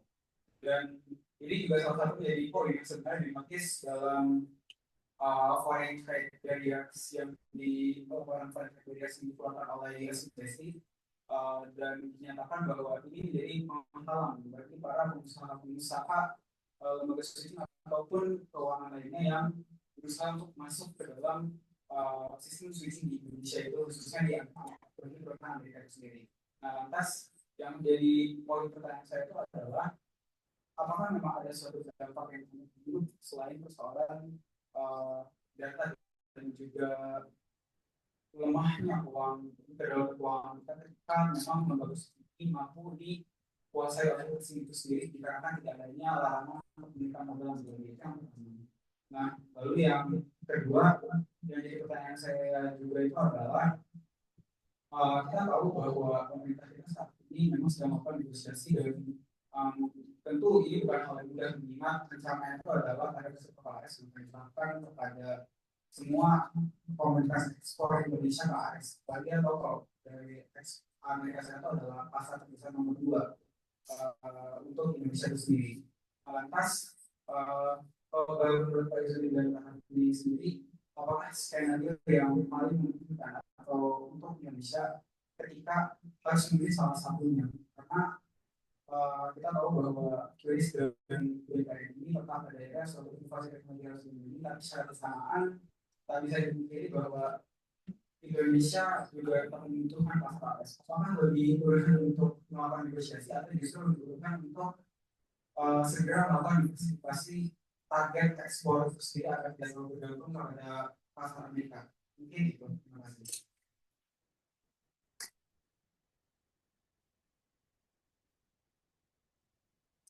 terima kasih kepada Kak Abel atas pertanyaannya.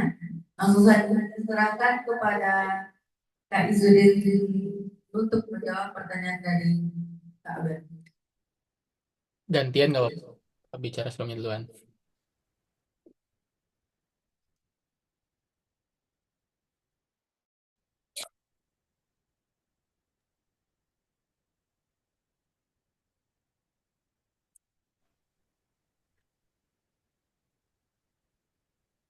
Halo, cek.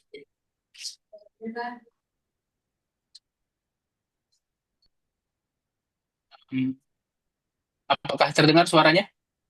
Terdengar. Oke. Boleh minta tolong moderator ulang pertanyaannya nggak secara singkat? Pertanyaan pertama adalah apakah ada suatu dampak yang sangat buruk ketika lembaga switching ini dikelola oleh luar negeri? Dan pertanyaan yang kedua adalah apakah ada skenario untuk Indonesia dalam menjadi salah satunya? Amerika Serikat merupakan pangsa pasar nomor 2 di dunia. Oke. Kalau dampak buruk switching dari LN, menarik pertanyaannya, bagus, bagus. Harusnya sih enggak ya, harusnya sih enggak ada masalah. dari manapun itu. Pertama, sambat switching itu hanya ada beberapa, tadi ada 4 ya, sekitar 4 begitu. Em, dan hambatan untuk masuk ke industri switching itu tinggi. Jadi memang nggak bisa semua lembaga usaha baik di dalam maupun luar negeri itu bisa masuk ke industri switching. Bahkan tadi yang dalam negeri aja nggak banyak tadi masuk karena memang industrinya kompleks, sangat terregulasi dengan ketat dan sangat dekat kaitannya dengan regulator sehingga tidak mudah tadi untuk masuk ke industri switching begitu. Nah, secara prinsip harusnya sih nggak ada masalah eh, industri apa switching lembaga switching dari luar negeri masuk begitu ke industri Indonesia selama ya mengikuti aturan dari BI begitu untuk bisa bersaing di industri ini begitu. Yang mana tadi tidak mudah atau berat hambatannya begitu. Itu satu.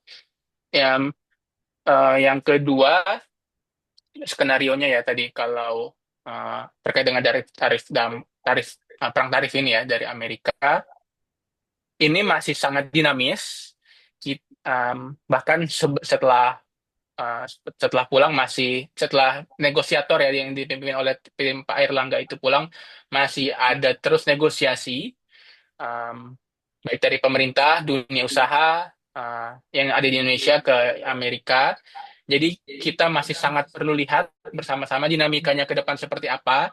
Yang jelas secara prinsip kita tahu bahwa Trump itu sangat inward looking, sangat proteksionis, artinya sangat berusaha untuk bisa meningkatkan uh, mengurangi negatif trade balance-nya mereka dari Amerika ke Indonesia begitu. Artinya tadi yang negatifnya sangat banyak, neraca perdagangannya bisa di lebih balance begitu.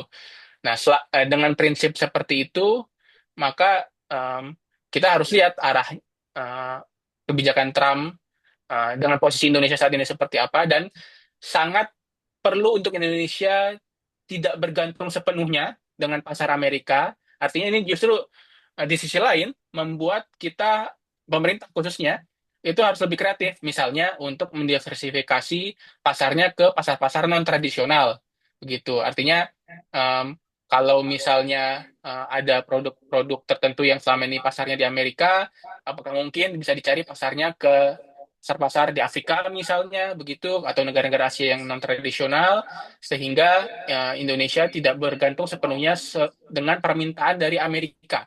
Karena ya wajar Amerika punya permintaan seperti itu. Di sisi lain juga harusnya wajar buat kita untuk bernegosiasi, tidak memenuhi semua permintaan dari Amerika. Artinya kita juga punya daya tawar ketika bernegosiasi dengan Amerika, begitu. Ini yang harus diberi penekanan kepada pemerintah, kepada negosiator-negosiator dari pemerintahan maupun swasta, sehingga Indonesia tidak bergantung sepenuhnya dengan Amerika, tidak dan tetap menjaga kedaulatan dalam hal ini kedaulatan finansial Indonesia. Oke, terima kasih atas jawabannya, Kak Yusudin. Selanjutnya akan dijawab oleh narasumber tukar. Kalau pertanyaan terkait switching tadi, sebenarnya kalau misalkan dalam pola switching asing itu masuk pada industri switching, nah, saya setuju pada itu sebenarnya hal itu yang jadi masalah asalkan ya sesuai aturan yang telah dibuat di walaupun pada akhirnya seperti yang tadi udah jelasin kalau misalkan untuk masuk ke industri switching itu sangat susah karena sangat kompleks melibatkan beberapa aspek kalaupun ada yang masuk itu juga sangat sulit dan apakah diakses itu rasanya yang kita perlu gitu ada perusahaan yang bisa masuk di switching karena regulasi tadi yang sangat ketat yang mana regulasi ketat itu bertujuan untuk melindungi konsumen dan produsen. Kalau pertanyaan kedua, Pak ke Amerika sebenarnya kalau berbicara terkait hal tersebut tentu kita sebagai negara yang berdaulat, sebagai negara yang memiliki aspek yang walaupun pada akhirnya nggak sekuat Amerika ya, kita tetap harus bisa menawarkan sesuatu yang sama-sama menguntungkan gitu. Jangan sampai ketika kita bernegosiasi itu dari pihak kita mengiyakan semua hal yang Amerika inginkan.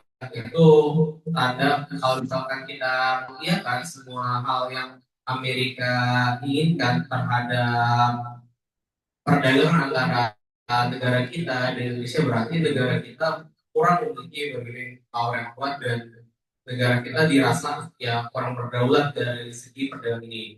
Terutama yang perlu disorot gini teman-teman, kalau ternyata Amerika menginginkan sesuatu hal yang pada akhirnya adalah sesuatu yang menjadi kedaulatan negara kita dalam hal ini kedaulatan finansial, tentu hal ini harus dipertahankan. Karena kenapa? Karena negara kita udah membuat sesuatu hal yang sangat baik, sangat efisien dan ya ibarat sangat inovatif lah. Masa mau negara kita udah membuat suatu karya yang sangat baik, hal itu diintervensi karena tidak bisa menegosiasikan ataupun tidak bisa membuat suatu kesepakatan yang baik sehingga mengorbankan karya yang telah dibuat oleh para putra-putra terbaik negara ini. Kan kita nggak mau seperti itu ya. Ya balik lagi kan, ya kita mau negosiasi, yang harus kita perhatikan adalah apakah hal tersebut merugikan kita dan apakah hal tersebut mengganggu kedaulatan kita. Hal yang terbaik menurut saya ya kita seperti tadi bisa jadi diversifikasi. Walaupun pada akhirnya diversifikasi arah ekspor kita itu tuh lumayan sulit dilakukan, karena kalau kita diversifikasi Amerika terus ke negara lain, tentu kita harus mendapatkan pasar terlebih dahulu. Kalau kita pengen kita ngangkat misalkan produk itu nggak mau masuk Amerika sementara kita belum ada target konsumen lain, tentu sebenarnya sangat merugikan. Makanya sangat perlu nih negosiasi yang baik dan rencana strategis untuk menghadapi perang dagang ini. Itu sih kalau dari pandangan saya mungkin gitu. Oke, terima kasih kepada Pak Raffi untuk ya. Mungkin saya rasa cukup untuk 4 pertanyaan. Terima kasih kepada narasumber atas jawaban yang telah disampaikan.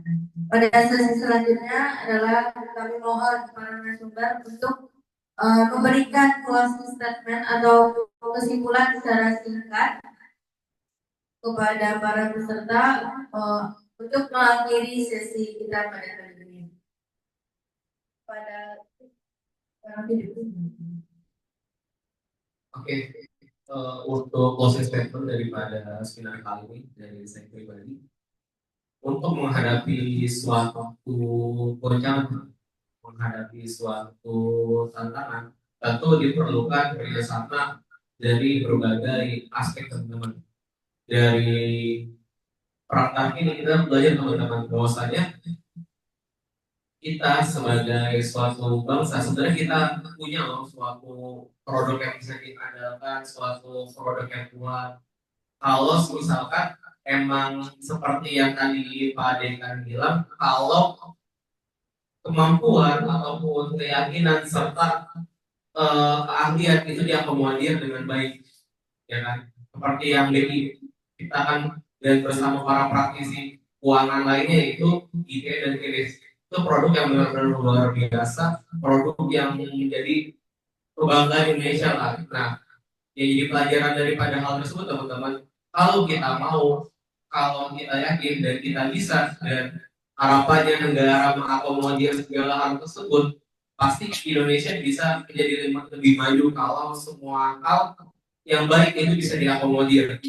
Pemikiran itu bisa diakomodir dengan birokrasi yang baik. Inovasi bisa diakomodir dengan birokrasi yang baik, itu pasti bisa menjadi hal yang sangat baik bagi Indonesia. Seperti ini teman-teman, tentu para praktisi ekonomi, para praktisi kewirausahaan tidak bisa menjalankan ekonomi dan kewirausahaan tanpa ditopang dengan landasan hukum yang kuat. Maka dari itu, baik itu praktisi hukum dan praktisi ekonomi harus saling jalan bersamaan untuk kemajuan bersama teman-teman. Jadi kolaborasi holistik itu harus benar-benar dilakukan untuk membuat Indonesia memiliki kedaulatan, memiliki berdikari di bidang apapun. Dalam ini mungkin dalam kedaulatan finansial itu bisa dilakukan karena dari segi ekonominya kita punya inovasi, dari segi hukumnya kita punya landasan yang kuat gitu. Selama dua hal ini bisa kita lakukan, insya Allah segala inisiasi, segala inovasi yang pengen kita lakukan hal tersebut bisa dan bisa dilakukan dan itu memiliki dampak yang baik untuk kemajuan Indonesia. Mungkin itu saja dari saya. Sekian. Wassalamualaikum warahmatullahi wabarakatuh. Dan terima kasih kepada Kak atas closing statement yang sangat jelas dan singkat. Selanjutnya closing statement dari Kak Izudin kepada Kak Izudin dipersilakan. Iya, jadi ini em, berkaitan dengan tema pada pagi hari ini, Trump, Presiden Amerika sekarang ini kan presiden gila ya. Jadi dia mau mau yang sebenarnya sangat bisa dipahami begitu untuk kemudian dia memprioritaskan kepentingan nasionalnya begitu. Di sisi lain, kita Indonesia sebagai salah satu mitra dagangnya ya perlu merespon begitu. Artinya kalau memang dalam katakanlah catatan USTR itu ada yang memang kita perlu perbaiki. Di sisi lain, kalau itu sampai mengganggu kedaulatan kita, termasuk dalam hal ini kedaulatan finansial, itu wajibnya kita protect, kita jaga sehingga kita tidak bergantung dengan kritik, permintaan ataupun apapun itu dari pihak luar begitu. Itu satu prinsipnya. Jadi kalaupun tadi ada permintaan untuk kemudian membuka bebas kembali visa Mastercard, bahkan sampai meniadakan GPN, Kris itu saya kira sudah kelewatan begitu. Itu satu. Kemudian di sisi lain, kalaupun ada catatan, hal-hal yang harus ditingkatkan, itu tentu kita harus ambil, begitu. Artinya kalau dalam hal kris misalnya perlu diperluas, gitu ke berbagai daerah, ke kalangan sosial ekonomi yang di bawah, itu artinya baik, itu harus kita semakin perluas. Di sisi lain, juga terkait GPN, kalau misalnya selama ini belum terintegrasi, ya mungkin ke depan perlu dipikirkan begitu ya dan dinegosiasikan apakah mungkin Visa, Mastercard atau mungkin ada yang lainnya ngikut dengan sistem GPN kita begitu sehingga uh, soal transaksi data itu satu kunci yang harus benar-benar dijaga di Indonesia karena di era digital sekarang free flow of data pengaliran data itu sangat mudah dari satu titik ke titik lain dari dalam negeri ke luar negeri sehingga kalau itu uh, dibiarkan begitu saja hilanglah kedaulatan data kita termasuk dalam hal ini kedaulatan finansial kita dan saya kira dalam hal ini BI sudah baik menjaga kedaulatan finansial dalam termasuk data-data keuangan masyarakat Indonesia melalui GPN ini. Dan tentu tadi kekurangan-kekurangan itu ditingkatkan. Kalau bisa kolaborasi lebih bagus, tentu tadi dengan catatan mengikut begitu ya, Visa Mastercard ngikut dengan sistem di Indonesia. Pun ngikutnya itu bisa nanti dinegosiasikan barangkali GPN bisa jadi seperti apa tanpa sama sekali mengorbankan kedaulatan finansial tadi membuka data seluas-luasnya itu juga enggak gitu. Jadi kira-kira mungkin ada ruang-ruang improvement yang bisa kita uh, sasar begitu di masa mendatang sehingga bisa lebih baik lagi Kris maupun GPN ini. Demikian. Oke, terima kasih kita ucapkan kepada Kak Izudin atas closing statement-nya. Sesi selanjutnya adalah sesi penyerahan sertifikat dan sekaligus dokumentasi para narasumber dan seluruh peserta seminar. Pertama kita akan menyerahkan sertifikat kepada Kak Raffi.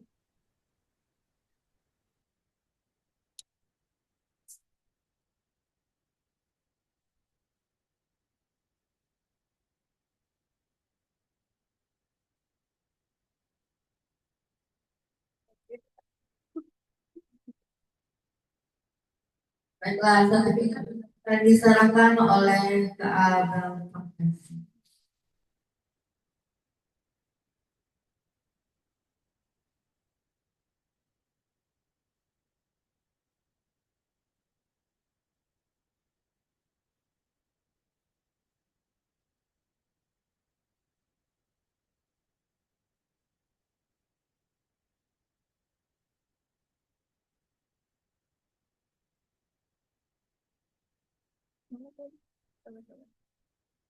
Satu, dua, tiga. Lagi kok satu, dua, tiga.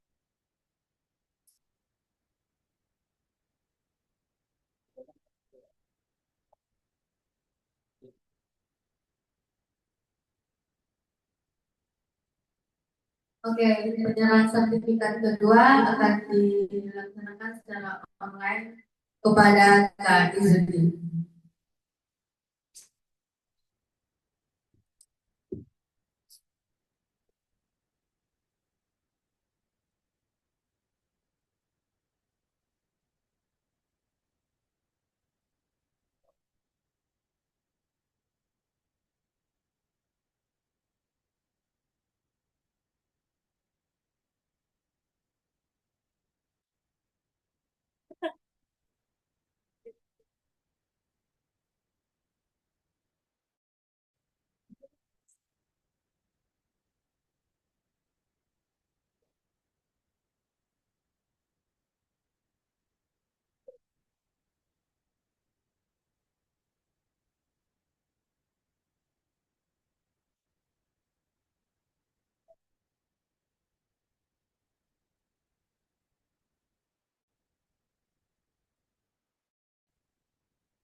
Oke,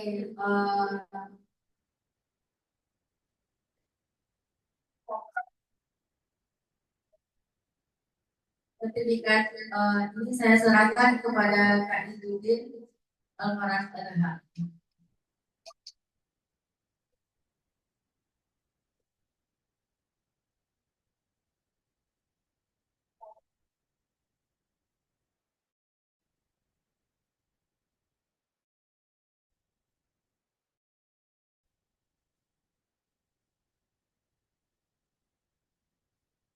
Oke,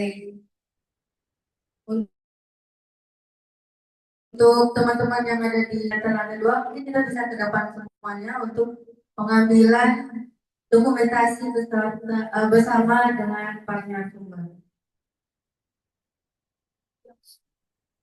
Yang di dalam Zoom boleh on cam untuk bisa masuk ke dalam dokumentasi.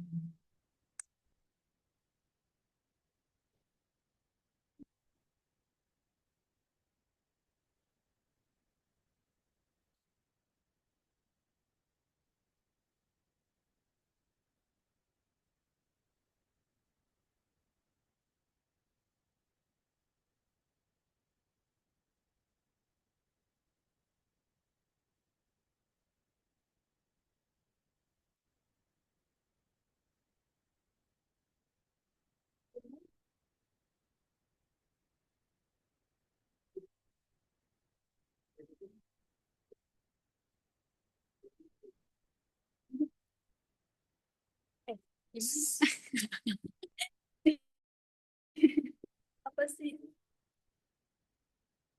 Jatuh nggak? Ini bisa di screenshot nanti.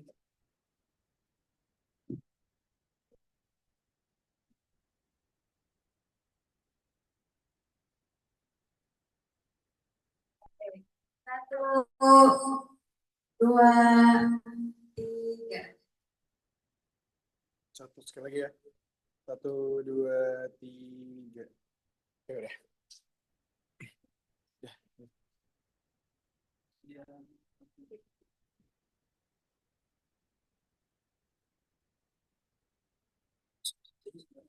Oke, dengan berakhirnya sesi dokumentasi tadi, maka berakhir pula lah acara kita pada hari ini.